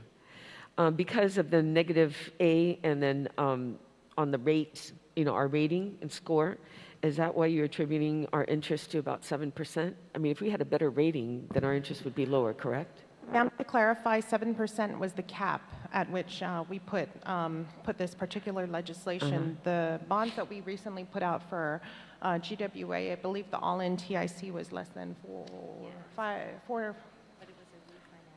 The refunding was a 20-year, and the rate was 4.07. 4.07. That's correct. Okay, thank you. Mr. Bajayo, the amount that considering you received some funding from the Infrastructure and Jobs Act, has there been any other kind of funding through the federal government to provide you, especially through DOD? And can you kind of explain, I'll get to the next question. Go ahead. I'm sorry, did you say any other type of funding or any other type of lending? Not lending, funding. Funding out there available that you can go after. I know that many of the grants are competitive, but have you gone out? We are constantly surveying funding opportunities, and the team has recently submitted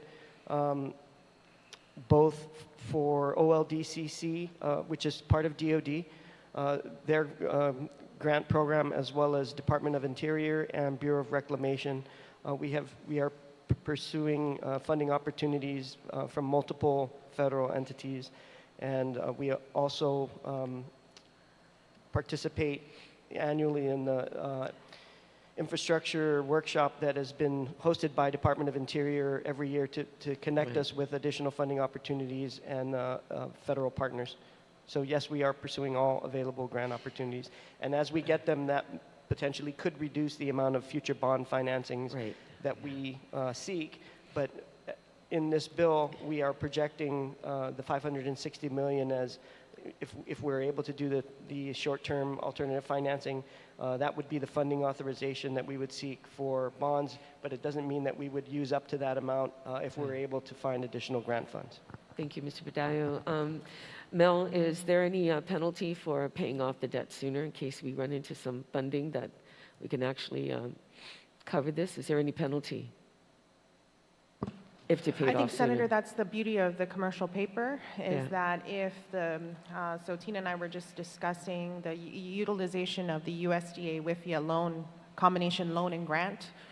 If you were to qualify for the USDA loan/grant, you'd still need to come up with the money for interim financing. Interim financing, the commercial paper would likely be a very viable alternative to be able to accomplish that. So there is no penalty then. Thank you. With regards to the rates going up, which I'm sure everybody listening to this is trying to figure out, it boils down to how much is my water bill going to go up for this? Now, in the presentation during the public hearing, which I attended, there was a Schedule L, bond financing only, and then there was a Schedule L, bond and TECP financing. What is TECP? Because obvious, when you look at this chart, the TECP financing is lower as far as a 26.8% increase versus just the bond borrowing or bond financing at 43.4%. So the two schedules that you're referring to are, as I described earlier, Yeah. what we submitted to the Public Utilities Commission is based on what authorization we currently have in law, which is just the bond borrowing, and that is the Schedule L Right. bond financing only. The second Schedule L would be if we were able to use a combination of tax-exempt commercial paper or other Okay, that's what it short-term means. alternative Okay, tax exempt. instrumentation. Okay, that was just my question. Thank you. It's called tax exempt. So what is the difference between a short-term debt versus a long-term debt? I mean, what I did in my research, I noticed that a short-term basically is funding for like rent, things like that, you know, and then long-term is like machinery, equipment, land. So what's the difference between the two? The maturity. Maturity? Oh, yeah, that's it? Maturities of less than 5 years versus maturities of greater than 5 years. But usually during Or rather, these... there's short-term, medium, long-term. Okay. But usually in short term, it has to do with like rent, you know, along those categories versus long-term debt. And of course, we're looking at this long-term debt. I think in this instance, between for the short-term alternative financing that we're seeking, it's still going to be used for capital improvement programs, but it's only going to be used during, as an example, during the construction phase. So if you think about... it's the current portion of long-term debt. It is long-term debt, but it's the portion that we're realizing this year, so we're utilizing short-term debt. It's the current portion versus the current portion being part of a bigger 30-year bond. I see. Okay. You said we have 3 years in order to get this be in compliance, you know, to the consent decree for the timeline. Is that correct? No, Madam Senator, the 3 years was that I referenced earlier was referring to compliance with the PFAS regulations, the new regulations on PFAS. Okay, so PFAS. That's 3 years. You have 3 years to comply. Yes. And what amount of this borrowing is going to address just the PFAS? Approximate of our overall 5-year capital improvement program, approximately 22% of that will be to address the PFAS issues. What is that? It's about $220 million, I believe. So we have to, in 3 years, have $220 million standing, you know, ready to meet the... 205 million. 205 million, Yes. so we have to have, be in compliance within 3 years or the threat of receivership, correct? The receivership that I referenced was tied to the partial consent decree. That's on the wastewater collection system, Okay. not the drinking water system. So there is no consent decree regarding the PFAS? No. Okay. Wow. You know, this whole thing with the water and having to change everything out and adjust everything, it came with the U.S. EPA, right? When they came into Guam, this was before the military buildup started, and they required certain things, certain wastewater treatments, you know, out in Hagatya Bay and other areas around the island, that the federal government came in to... well, can you explain how we got to this position where we're being forced by the federal government to comply? And it didn't happen during the military buildup. I believe that what you may be referring to is the prior court order, 2011 court order, which stemmed from another compliance action that U.S. EPA undertook against the Waterworks Authority for not meeting regulations on the discharge of wastewater effluent from the treatment plants in violation of the Clean Water Act, and then also for having some water wells which were not meeting safe drinking water regulations. And at that time, that's when the federal government stepped in and issued a compliance order, which ultimately ended up in court and with a 2011 U.S. District Court order.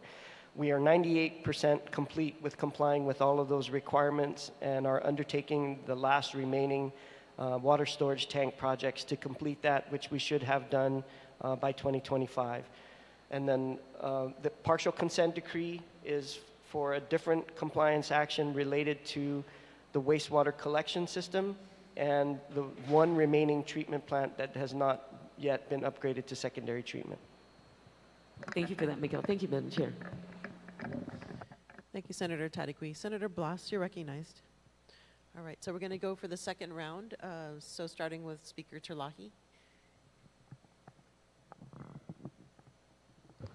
Thank you, Madam Chair.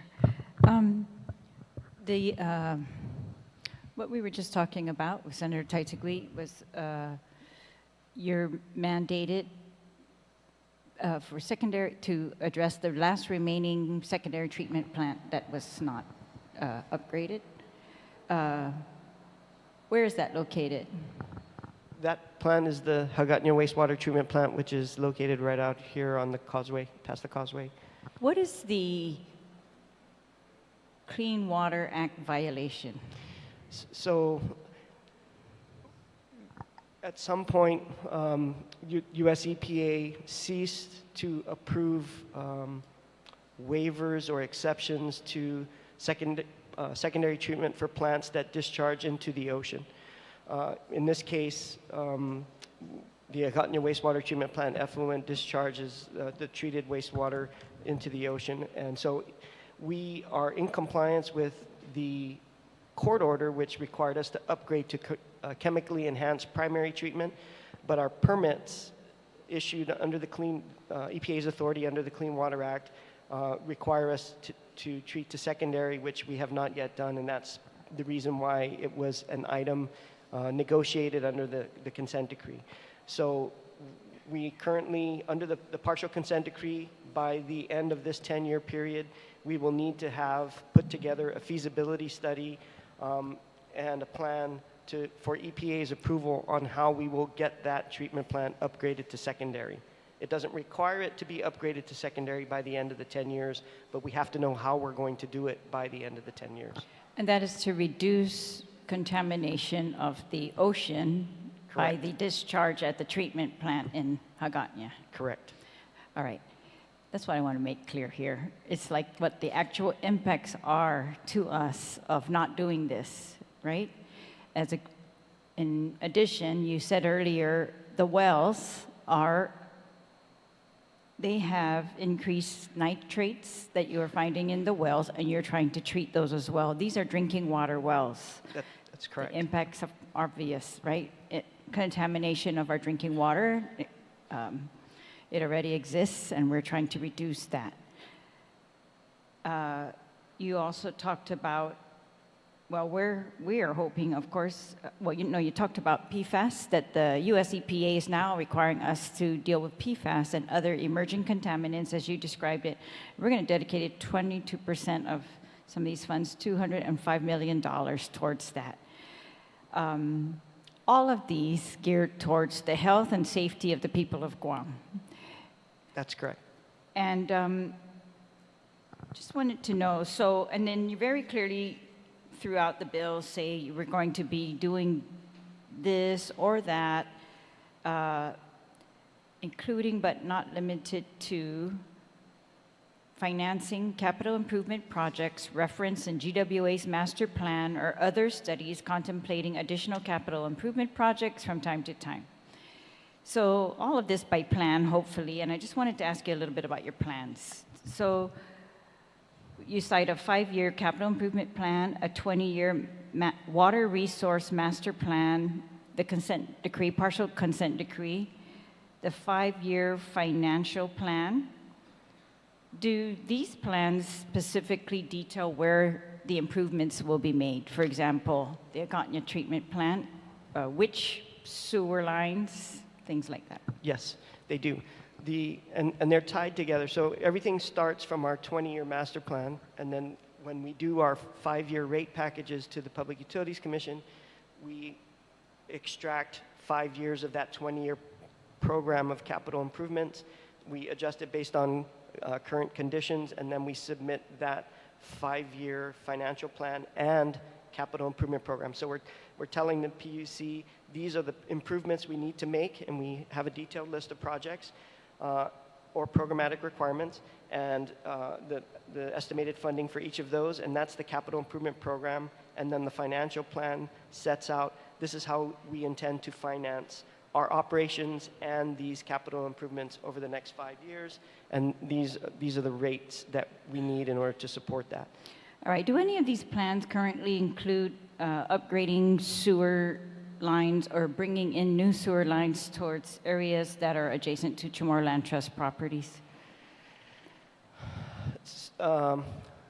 The 5-year plan details specific projects for upgrading existing sewer lines, and it includes a programmatic item for expanding the wastewater collection network. So that's new sewer lines that go in. The specific areas where those go are based on a prioritization that occurs when we undertake the design. So we have a current project right now, as I mentioned, which is addressing the Atacao-Minilao area, which is adjacent to Chamorro Land Trust properties. But the priority is based on currently where we need to address the nitrate levels that are affecting our wells. They're not above regulatory requirements yet, so they're not out of compliance, but we see them trending in that direction, and we know that it's because of the septic systems in those areas, and so that's the reason why we're expanding the collection system there to protect the wells. So a similar prioritization will occur as we progress over the next 5 years. All right, so that's how you've prioritized based on potential contamination of the wells? Yes. All right, and does any of the current plans include bringing in infrastructure for the Eda-Agaga area, the governor's ideal hospital site? I'm not familiar with where that is, but if all the areas that we do plan on improving, those are listed, and they're primarily areas that have capacity issues that were identified during the development of our 2018 master plan. All right, because right now there are no houses there. Does anyone know the answer?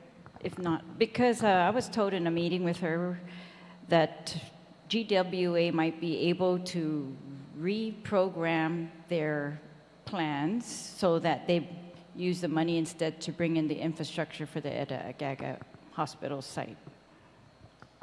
So I know that we included in our wastewater collection portion of our 5-year CIP, upgrading pump stations, as I mentioned, that are listed. And so we do have pump stations that, if a hospital was built in that area, would serve flows that were generated by that hospital. And because we are in the design and planning stages now, we could account for that when we do the upgrades to those pump stations and those lines. That would mean then diverting from the sites that you've already determined to be at risk of increased contamination. Not necessarily. If there's already a capacity issue there, and we know that there's going to be future development, we would, when we do the design to upgrade that line, we would just, as a normal matter of course, look at what the potential future flows are going to be and work that into our design and planning. So it does not necessarily mean that we would be diverting from anywhere else. We would just be adding capacity to an existing upgrade that was planned, maybe increasing the pump size a little bit or increasing the pipe size a little bit. Why didn't this WIFIA, WIFIA, and USDA funding, why didn't we use those earlier? We have attempted, ma'am, to apply for those programs, specifically WIFIA, but it's a competitive process where you submit a letter of interest, you describe your program, and then EPA decides whether to let you apply and submit an application. And in our previous efforts, we submitted a package and it was rejected. So I think they have changed their rules. When that WIFIA program first came out, it was focused on very large, high-value single projects and not programmatic. So the size of the projects we had were 5 to 6 million for each of, and so we lumped a few of these projects together and submitted them in a package, and that's not how they previously were evaluating projects.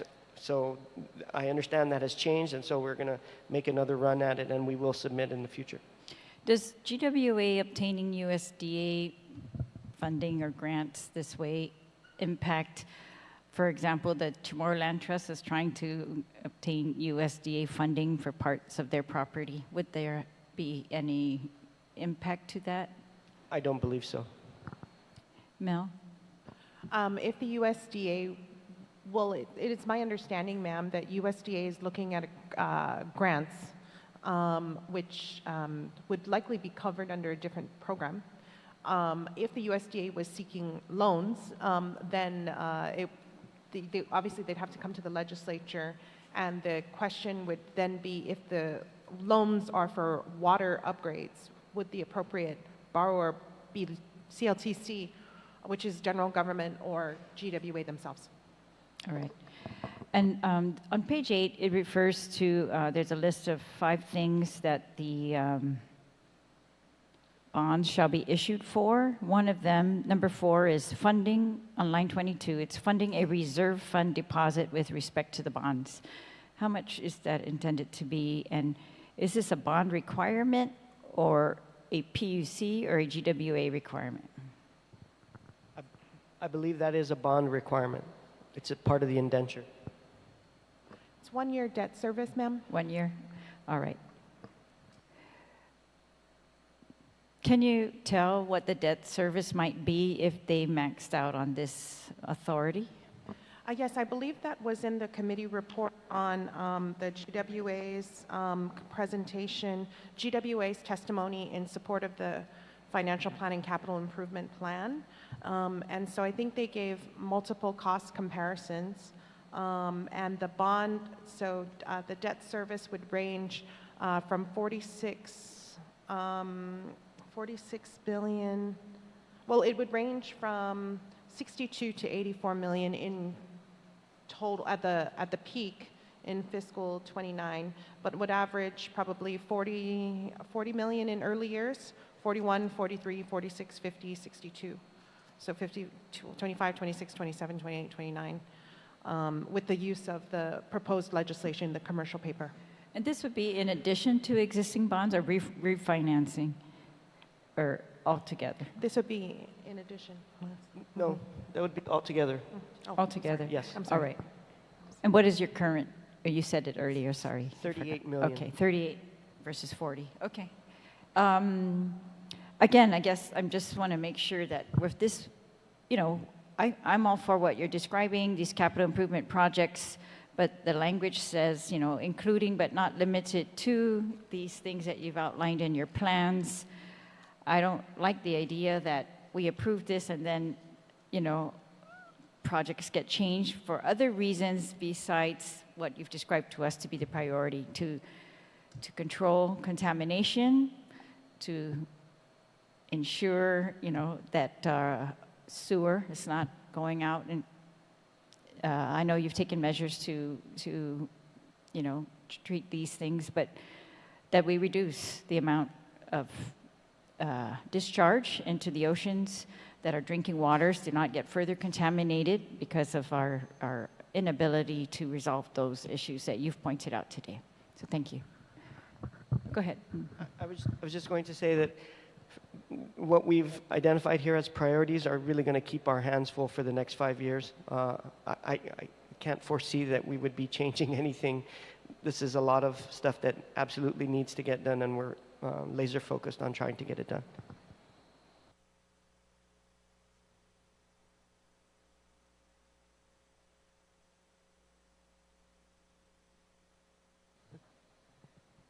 thumbs up. Yeah. Okay, thank you, Speaker. Senator Barnett, you're recognized. Thank you, Madam Chair. And yeah, I would just also echo the comments of the retiring speaker. Support the bill as is, support the intention to use the money to mitigate PFAS and to get more sewer lines in there. But at everything you guys have laid out, totally support that. But deviating from that, meet a political pet project like the hospital at Agaga. I mean, we met with the governor, and at the time we met with her, she said it was her intention to use ARP funds to bring the needed infrastructure into that area if the proposed hospital would be built there. And the figure that we had got at the time was upwards of $100 million. So I would just be leery of any departure from what's written down here in this bill, because I mean, $100 million is a significant chunk, and that would take away from all the things that clearly you guys have thought out very well over the next 5 years. So I just wanted to state that for the record. And then also a constituent had asked me to ask if standby generators are included in the projects financed by this bond so that water service is maintained after storms and during load shedding. So our current policy on that is if we are upgrading a facility and we are increasing the size of the generator that is needed in order to operate it, we work that into our capital improvement program and we install it, but it is still maintained by the Power Authority. But yes, to the extent that we are upgrading facilities that will necessitate an increase in generator size, we will be putting in new ones. But this doesn't anticipate replacing generators that are currently GPA's responsibility. Also had another concern from a constituent, as we saw recent media reports wherein I believe lawyers for the utility agencies had said that we can proceed forward with across-the-board pay raises, some to the tune of like $8 million over the next however many years. But none of this in here is going to go to pay raises, and then the people of Guam are going to end up footing the bill for that? No. Thank you. I just wanted to clarify that on the record. Thank you, Madam Chair. Thank you, Senator Brown. Senator Blas? Senator Brown. Sorry, Senator Barnett. Sorry, mistook you. That's again because I'm the only senator in the second row and we don't have a quorum present anymore in the session hall. Oh, now we do. Thank you. You were number 8. I did want to ask with regards to the infrastructure in northern Guam. I know that you're looking at these funds obviously to address the filtration system that you're looking at putting at the different wells, but the fact that we have these chemical contaminants, I mean, I don't know that they go back to the old, dry cleaners up at Marbo or whatever the case may be. I mean, I assume you guys have a profile on what's contributing to these issues, and are they current, and what are the sources of them, and what, if anything, is being done to treat or reduce this so that we're not in the situation now of literally having to clean our drinking water for it to be consumable, because the magnitude of this increase is significant. When people get their water bill and realize, I mean, we're not talking 5%, even 10 or 15%. Most people would consider that a high increase. I mean, you're talking, 50 to 70% increase in our water and sewer rates that we're going to be paying in the not too distant future in what has become a no-win situation for the Water Works Authority, because you're already at this point of you're being forced with compliance. It doesn't seem like you have any wiggle room to address this. So where are we with regards to addressing those sorts of contaminants that are getting into the water wells that are now affecting such a high, significant increase to the water cost to all the consumers on Guam? Because this is going to be another multiplying effect that's going to increase a lot of other commodities that we have here because of these increases. So to your question as to whether our efforts are current, we do participate in the unregulated contaminant monitoring rule, the UCMR. So the most current things that US EPA is looking at but not yet regulating we are sampling for to see if we have it in our source waters. And so we are participating and trying to stay ahead of the game that way. In terms of addressing existing sources of contamination, GWA has provided information, all the information that it has to Guam EPA regarding potential sources, but we don't currently have the authority to try and correct that or mitigate that. That is their role, but we are working proactively with them to stay ahead in terms of what we do control, which is the treatment and production. So we are doing our best to address that for emerging contaminants, such as the deodorant issue, even in advance of those regulations coming into effect. We already have projects ongoing to put in additional treatment systems for those 3 wells that the Senator Perez mentioned at the outset. So we are working to stay ahead of it as best we can. I know, but at the other end, I mean, are these current contaminants? Are they historic contaminants? I mean, I'm sure you should have a profile of what these contaminants are and the potential sources of where they're coming from. What is it, and is it current? I mean, we keep hearing about the firefighter foam. I mean, is that still the issue? Has the firefighter foam contents been changed or upgraded so it doesn't create a contaminant to the drinking water? Because that's pretty serious. And if the only other solution we have is to continue to increase the cost of water so that it can be treated at the wellhead, that is concerning. Because we have other proposals now to increase the amount of septic tanks.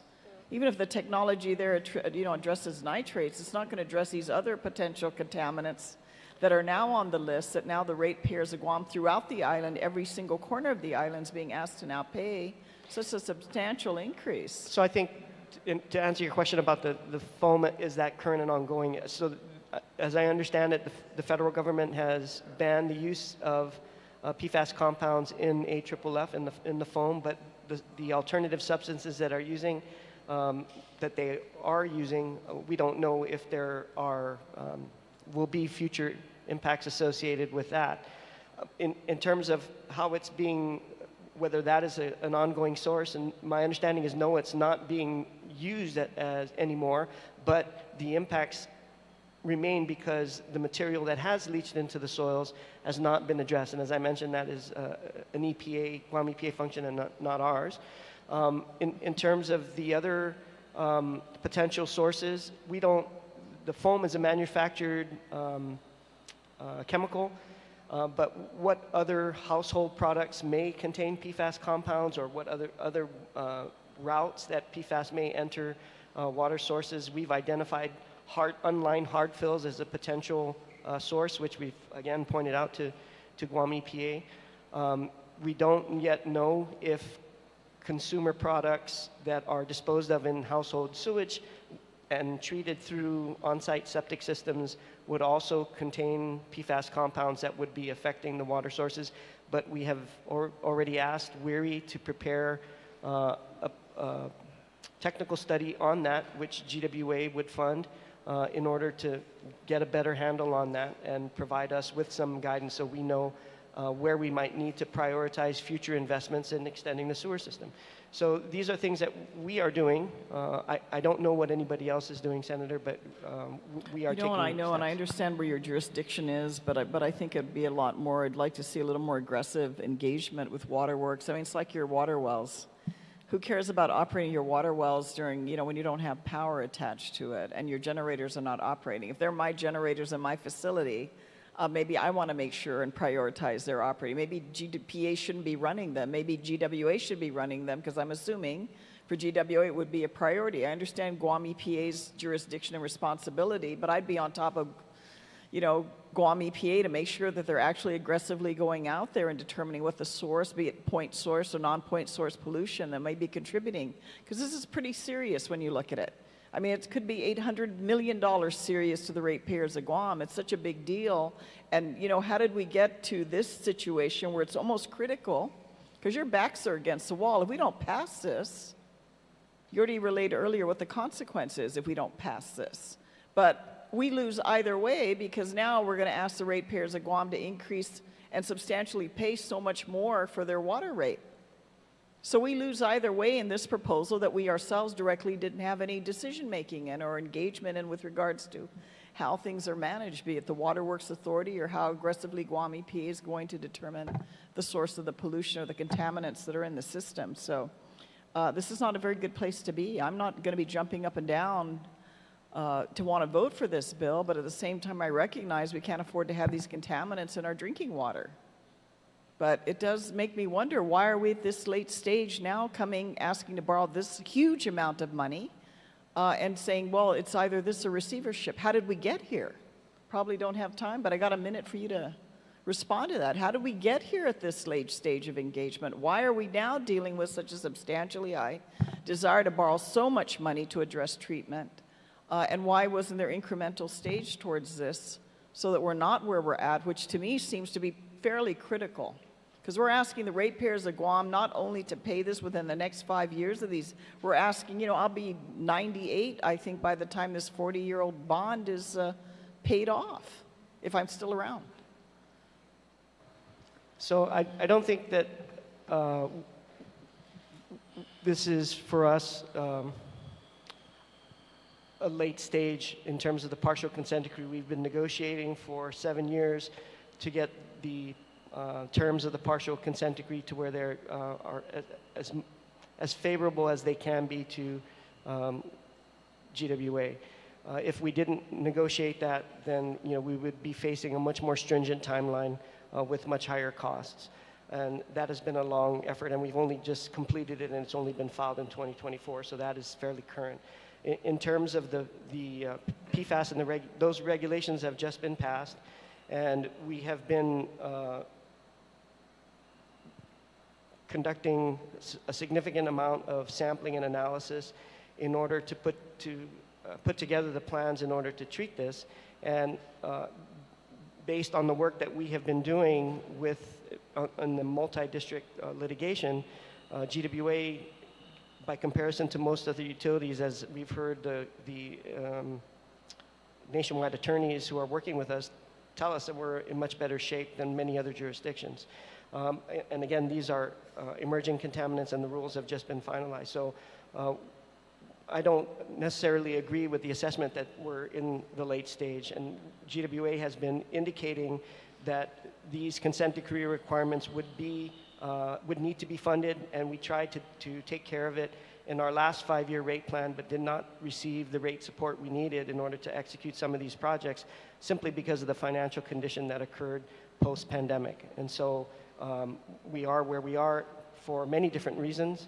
The magnitude of the CIP is large for so many reasons, including the cost escalations and the current market conditions with construction costs because of the military buildup. So these are all reasons that factor into why we are where we are. And I don't know that I can give you an answer that's going to satisfy you on that particular Well, it's just subject. the assumption that the ratepayers are simply going to absorb it, and I think you're going to end up with the customers that simply are not going to be able to absorb. I mean, power we can adjust maybe. You just don't have the air conditioning and other things to reduce your costs. But water, that essential to live. I mean, if people need water. I mean, we can buy bottled water, but even I don't know who's testing bottled water and how much PFAS is in the drinking water that we buy that's bottled water. I'm just thinking this is such a huge impact to the consumer base. It's such a huge impact to the consumer base that that to me is critical. When you're literally telling people you're going to do a 100% increase on their water bill, that's critical. That to me is late stage notice that we're at this point. And to what degree the ratepayers of Guam can fund it, you might end up with more residents that are simply not able to pay their bill. I think that's a reality check. This to me is not a minor little bill that we're just another bond through the legislature. The impacts to this are island-wide, and it will multiply in every other area that people have to pay for service or whatever the case may be, or the hotels down in Tumon. How much more that rate's gonna cost to stay at a hotel and what they're gonna add on to it. So to me, this is pretty significant. The impact of what this amount of cost is going to be added to the ratepayers. And that doesn't include any other critical thing you're gonna need down the road. That doesn't include all the existing infrastructure that's already aged that you're not funding. So I just think we need to be aware of that, of what is happening here and what's being engaged with, because the impacts are far-reaching of this particular issue and this particular bond execution. Probably the most significant impact to the ratepayers that the people of Guam have seen, I'd have to say, at least in the last 30 years. So thank you, Madam Chair, for the opportunity to ask these questions. You're very welcome, Senator Brown. Senator Perez, you have the floor.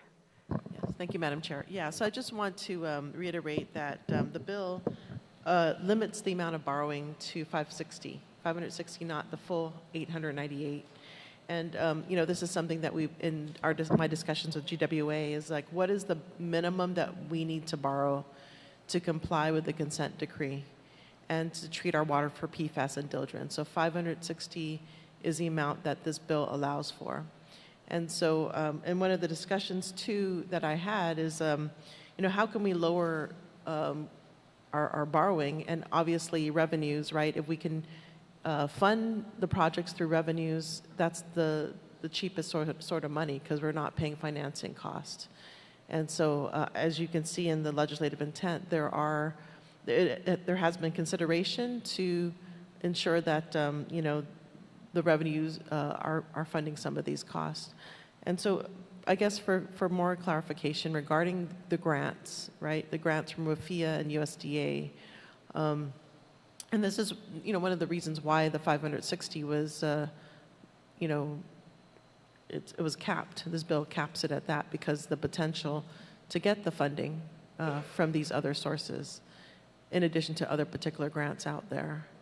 And so I guess the question that I have for GWA is if you can talk about what are your efforts going forward to seek these grants in addition to other grants?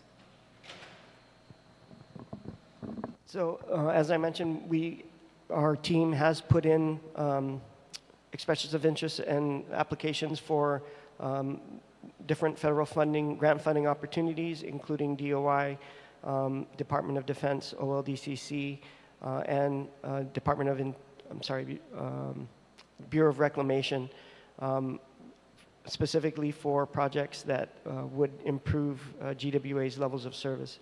So moving forward, we intend to continue to pursue those types of federal grant opportunities as they arise and tailor them towards our specific 5-year capital improvement program to increase the amount of grant funds available and reduce the amount of potential borrowing that we would need to do. Thank you for that response. I think that's really critical that, you know, again, this bill is multi-pronged, and I just wanted to put that on the record. In regards to, so you mentioned the cesspool septic tank elimination study, in which you're prioritizing areas which have increasing nitrates over the aquifer. And so, and you mentioned earlier that 60 million is programmed for that, specifically over, so generally, the wells are over obviously the wells are over the aquifer. And so really the sewage, you know, repairs are going to be over the aquifer, is that correct?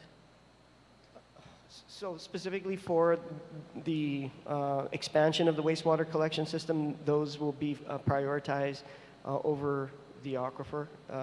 That is correct. But in terms of repairs to the existing wastewater collection system, those the majority will be over the aquifer up north, but it also includes the central areas and the southern areas wherever we have wastewater basins, wastewater collection basins. Okay, all right, thank you. I think most of the questions have been asked. Oh, actually, so the multi-district litigation, what is the timeline to hear back from any kind of funding coming from that? Thank you, Senator. So in the National Water Provider Settlement, where GWA plans to file its claims, we are a claimant. The claims are presently due to the claims administrator, I believe in mid-July. I actually just received a note this morning, and I think that deadline may have been pushed back. So what's at issue is there are parties that are filing appeals with the court on the specific settlement terms, and so that has affected the claim dates for filing. So no claims have been filed in our National Water Provider Settlement. GWA works weekly with the special counsel to ensure that our claims will be ready for filing once those dates are firmed up. Again, we hope it's in July. And to answer your specific question, when can we hear back on any amounts that we could receive? Initially, we were hoping that we could hear back from the claims administrator and the court sometime this year in 2024, but the timeline continues to move. So I'm reluctant to offer a specific time frame until we get those claims filed. But again, our claims at this point, they should be filed somewhere on or about between July or August this year. Okay, thank you. And then for a general manager, so when we get the funds from the settlement, so what's the plan for use of those funds? Those funds would be used to offset the cost of the construction of the treatment system. So the figures that we have put into the capital improvement program and any funds that are received from those settlement claims would go towards those specific projects and reduce the amount of all different financing mechanisms that we would have to use. So would that mean you will borrow less? Potentially, we could be borrowing less, yes. Okay, for the same amount that we're going to get? Correct. Okay. All right, thank you. Thank you, Madam Chair. You're very welcome, Senator Perez. Senator San Agustin, you have the floor. Thank you, Madam Chair. Very curious. General Manager, total amount that you need for the whole project is what, 561, or that's the max right now, right? If the alternative financing structure is approved over the next 5 years, the 560 million would be the max that we would need to finance. Okay. 561 goes to GITA, to the bond. When are you looking at going to market for that? If the bill passes. Senator, the first thing that would need to happen is we did issue an RFI for the commercial paper for a forthcoming commercial paper procurement. So what would likely happen is we need to issue an RFP, and then, in anticipation of that, we would need to go through the AG, and so it's a little unpredictable at this point. But give us a rough. I understand it's unpredictable with the AG, but when could you or possibly go to the market? Within 3 to 4 months of the AG returning it to us, that we're ready to proceed. After he returns it to you. So if the AG takes 3 months, then 6 months. If the AG takes a year, then 15 months, so on and so forth. So by that time, it doesn't matter. The rate just keeps going up. I mean, I'm just curious. General Manager, I know you got hungry for the mic. Go for it. So if the bill passes, we would anticipate being able to utilize a commercial paper program in fiscal year 2025, and we would not anticipate using a takeout bond until fiscal year 2028. Oh, so this is nothing until 28. Okay. 561. Any grants? I'm just trying to put the numbers together. How much money in grants? Because you mentioned settlement. What's the amount in settlement that you might get? I don't have a figure on the settlement yet because it's dependent on who files the claims, and the claims have not been filed yet. But for the grants, we have allocated $89 million in US EPA grants over the next 5 years. 89 million for 5 years. That comes up to, well, the 561 is 5 years anyway also. So anything else other than the 89? In terms of funding for the program? Money to you guys. I'm just trying to do this simple math. Could I keep hearing 561, 561? No, it ain't 561. It's 561 plus 89 plus whatever the settlement is. We're looking at maybe $1 billion. We anticipate over the next 5 years funding transfers just from revenue between, I'm going to say... I'm after your grants and whatever you may get. You got a settlement. What is the estimate you could get in settlement? I know you got to have a rough number. 20 million, 10 million, 5 million, what? What's a rough and safe number? Just throw a number out. I know you're working on something. You can't just say, oh, we're going to go to settlement, then let's hope for 5, and then you end up with 10, and then I'm just curious. It is multi-million, but I wouldn't hazard a guess as to whether it was that meant 20 or 30. The best thing that I could offer, just as my personal opinion, is between 10 and 15 million in potential claims. Okay, and the reason why, and what kind of threw me off is when it was mentioned that you're going to get with your attorney to get the settlement, right, ready for whenever the date you need to file, right? I don't know, if I was hiring an attorney and I don't know when to file, he better get it done today, because why? When it's due to be filed, it better be ready to be filed tomorrow. Not we're going to come up with a date later, because your package should have been ready. It is ready. Oh, okay then. Okay, 89 million, no other money. No other money coming from anywhere, DOI, no. ARP, wherever, infrastructure? We anticipate about 100 million in funding from revenues. 100 million from revenues, okay. I'm not going to worry about that too much, because you got to figure out your pay raise, you're upgrading any of your equipment that you got, your vehicles, and you know, whatever falls from the sky, you're going to end up funding that through your revenue base. Because your 561 and 89 million is specifically more geared towards this bill, correct? The 560 is definitely geared towards this bill, yes, sir. Okay, 89 million doesn't impact this at all. What you going to do? That's our projected grant income over the next 5 years. Okay. And you know, it was mentioned earlier about pay raise. It's not included in the bill, but I know it's going to come out of your revenue base, your 100 million. I know that already, because that's the only way you're going to be able to get it. Now, in all the grants that you're getting, what is the administrative cost that you're writing off that you would take that money? How much money are you looking at? Out of 89 million, how much you're looking at? 10 million, 20 million? Remember, for every grant, there's you write off an amount that is administrative cost that the agency gets? I think 100% of our funding goes towards the project. Oh, there's no administrative, okay. That's interesting. Okay, with that, I'm good to go for now. I'll save it. I'll get to see the numbers. I know that, so I'm not worried about it. Thank you very much, Madam Chair. You're very welcome, Senator San Augustine. Senator Fisher, you have the floor. Thank you. Thank you. The first question is back to Gita again. When you issue bonds, is there such a thing in the documents called an indenture? Yes, Senator. The indenture is essentially the contract between the investor and the issuer of the bond. Would the indenture contain such things as what will happen upon default, what the payment terms and the time of the repayment? Yes, Senator. It would also govern.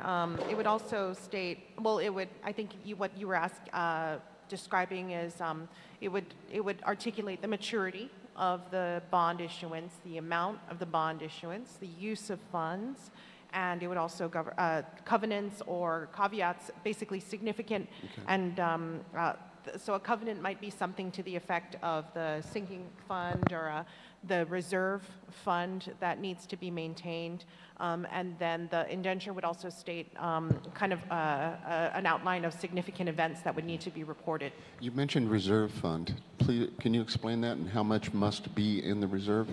Yes, the reserve fund is not a unique thing for bond funds. In addition, I believe the USDA also requires a reserve fund. Usually the reserve fund is anywhere ranging from 6 months to 12 months of the debt payment, depending on the amount or the type of instrument you're using. I assume you put that in some sort of interest-bearing account? Yes, sir. Okay, so in other words, you have to keep maybe 6 to 12 months of money on hand in the bank to pay the borrowers in case of a mishap. Correct, in case of a significant event that would lead them unable to pay. Who writes the indenture? So the indenture is written primarily by our bond counsel. Can an indenture include, how to phrase this, can bond repayment obligation in the indenture ever be a lien on the government of Guam? For GWA, the lien is on the agency itself. However, what you'll find is the solvency of the general government will not be tied to the ultimate payback, but be tied to the credit rating. So if GWA is functioning one way and the government of Guam is functioning another way, then that could also have negative effects on a GWA bond. But no, the repayment of the bond itself would ultimately be the autonomous agency for autonomous agency debt. Okay, just in the event of catastrophe, I suppose, I can't imagine bond counsel would ever allow this, but could you place a lien on the general fund in your indenture? I don't believe that's contemplated within the current indenture. That's not really with our autonomous agencies. It is really the autonomous agency debt. With the general government of Guam, that's a different story, sir.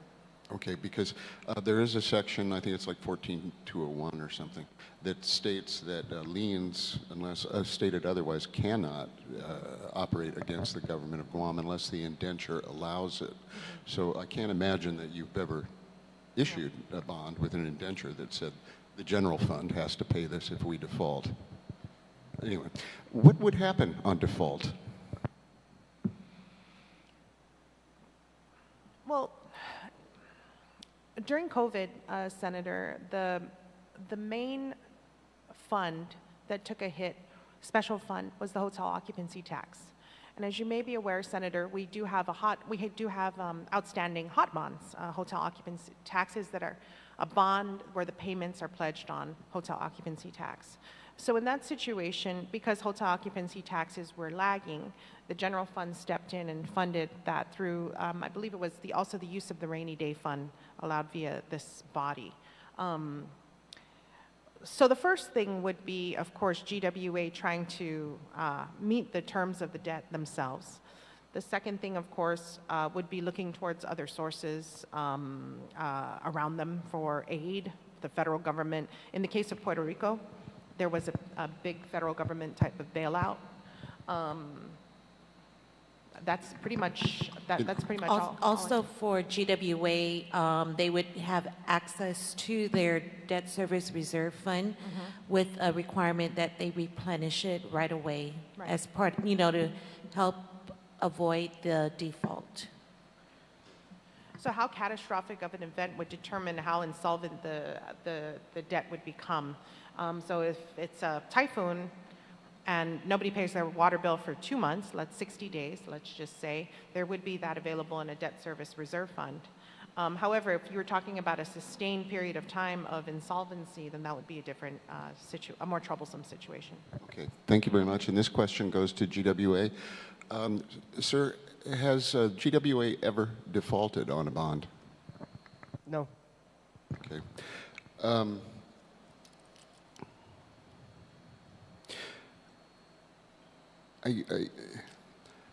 This bond, the issuance of this bond, will result in certain capital improvement projects being built. But their discretion lies with the board on how to expend the money, correct?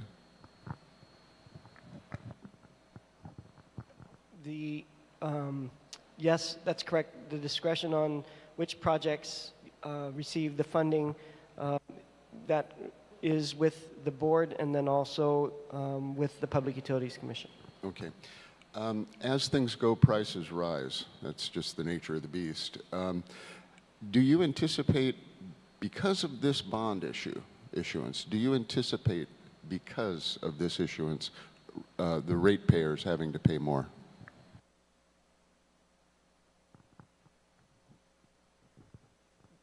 The bond, yes, the bond issuance and the the financing plan that the bond issuance would support all are primarily driven by capital improvement projects that are required and must be repaid with debt service payments that come out of our revenues. So there is a rate impact, and the rate increases that were requested, 98% of that is because of the debt service payments. I use 98%. The vast majority of what the rate relief is required for is for the debt service payments on the capital improvement program. Okay, and I can tell that causes the agency discomfort to say that, that's the way it is. The rates are going to have to go up if we want to continue to have clean water, I suppose. What do you, if we don't approve this issuance, can you estimate what you think GWA's performance would look like in 5 years?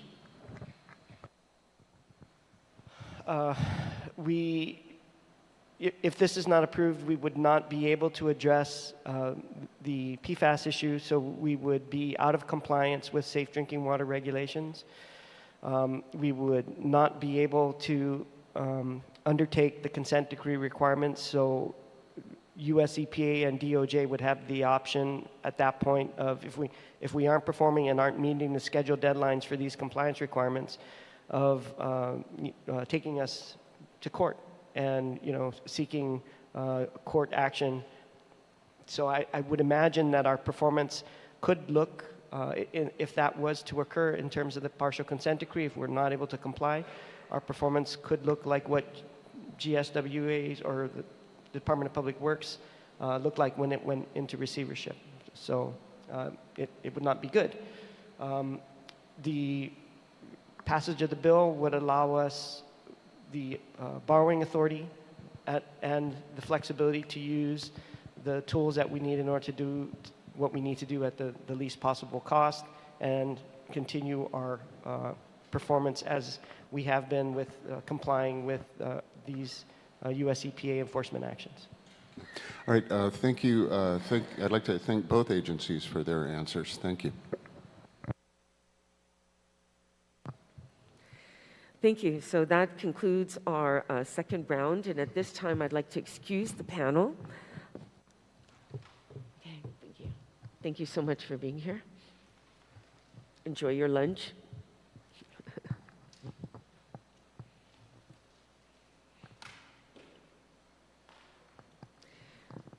Moving forward, there has been no amendments to this bill for the third round. So that being said, we're just going to go into closing remarks by the author of the legislation.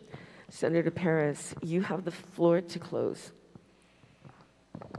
Situs Masi, Madam Chair. And thank you to the panel.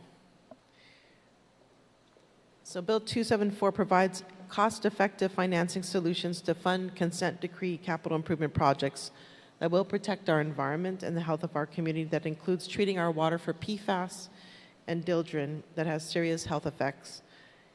Bill Sub 274 authorizes GWA flexibility of financing options such as the use of tax-exempt commercial paper in which interest rates are not charged up front until construction starts, unlike bonds in which interest rates are charged immediately regardless when capital improvement projects are awarded and begun, which can take months. The savings to ratepayers is tremendous at approximately $80 million, and it's been quoted from the PUC upwards to $100 million, that will result in lower rate increases, approximately 20% lower rate increases. Additionally, in lieu of bonds, GWA is authorized to seek public financing through WIFIA USDA loans that could further lower the financing cost. Bill 274 limits the borrowing to $560 versus the $898 million that was projected for the 5-year master plan. And this $560 million is intended to fund partial consent decree projects that must be completed within 10 years and could be used to design or is intended to design and install treatment systems for PFAS and dildrin. Funding of the other projects of the remainder of the $890 million would go towards water loss and SCADA, which is outlined in the 5-year master plan. And those funding can come from revenue sources, so basically non-financed funds, which can come from the current reserves, or it can come from grants such as WFIA that will not have impact, will have lower, would not be financed. It's been stated that money is Guam's largest export. Bill 274 also considers competition from local lending institutions for short-term financing to address capital flight, provided interest rates are competitive, and to potentially provide an opportunity for finance money to stay on Guam and recirculate in our economy. Overall, Bill 274 aims to provide GWA flexibility to obtain the most competitive rates with a combination of short-term financing with tax-exempt commercial paper and our local lending institutions, and long-term financing with bonds and or WFIA, USDA loans or grants in order to maximize savings.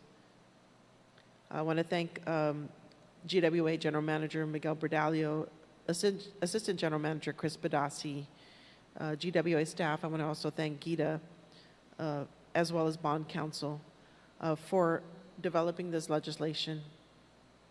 I want to thank my co-sponsors, also Speaker Therese Terlahi and Senator Barnett, for their support.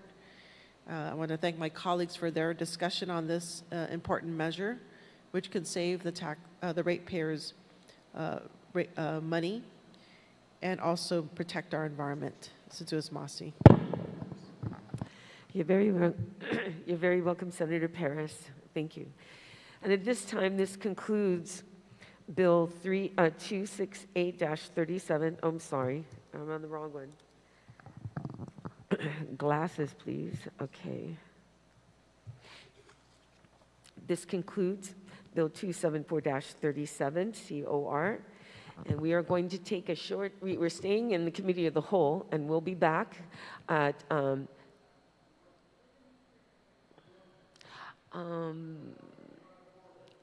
wait, okay. I checked, okay. I checked.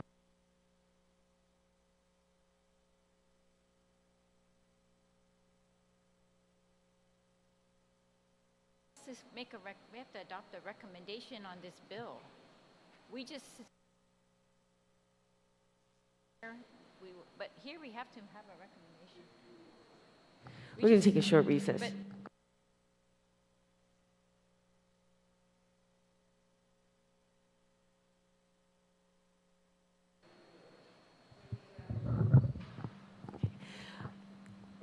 Back from the Committee of the Whole, we are going to take a short recess and come back at 2:00 p.m. Thank you.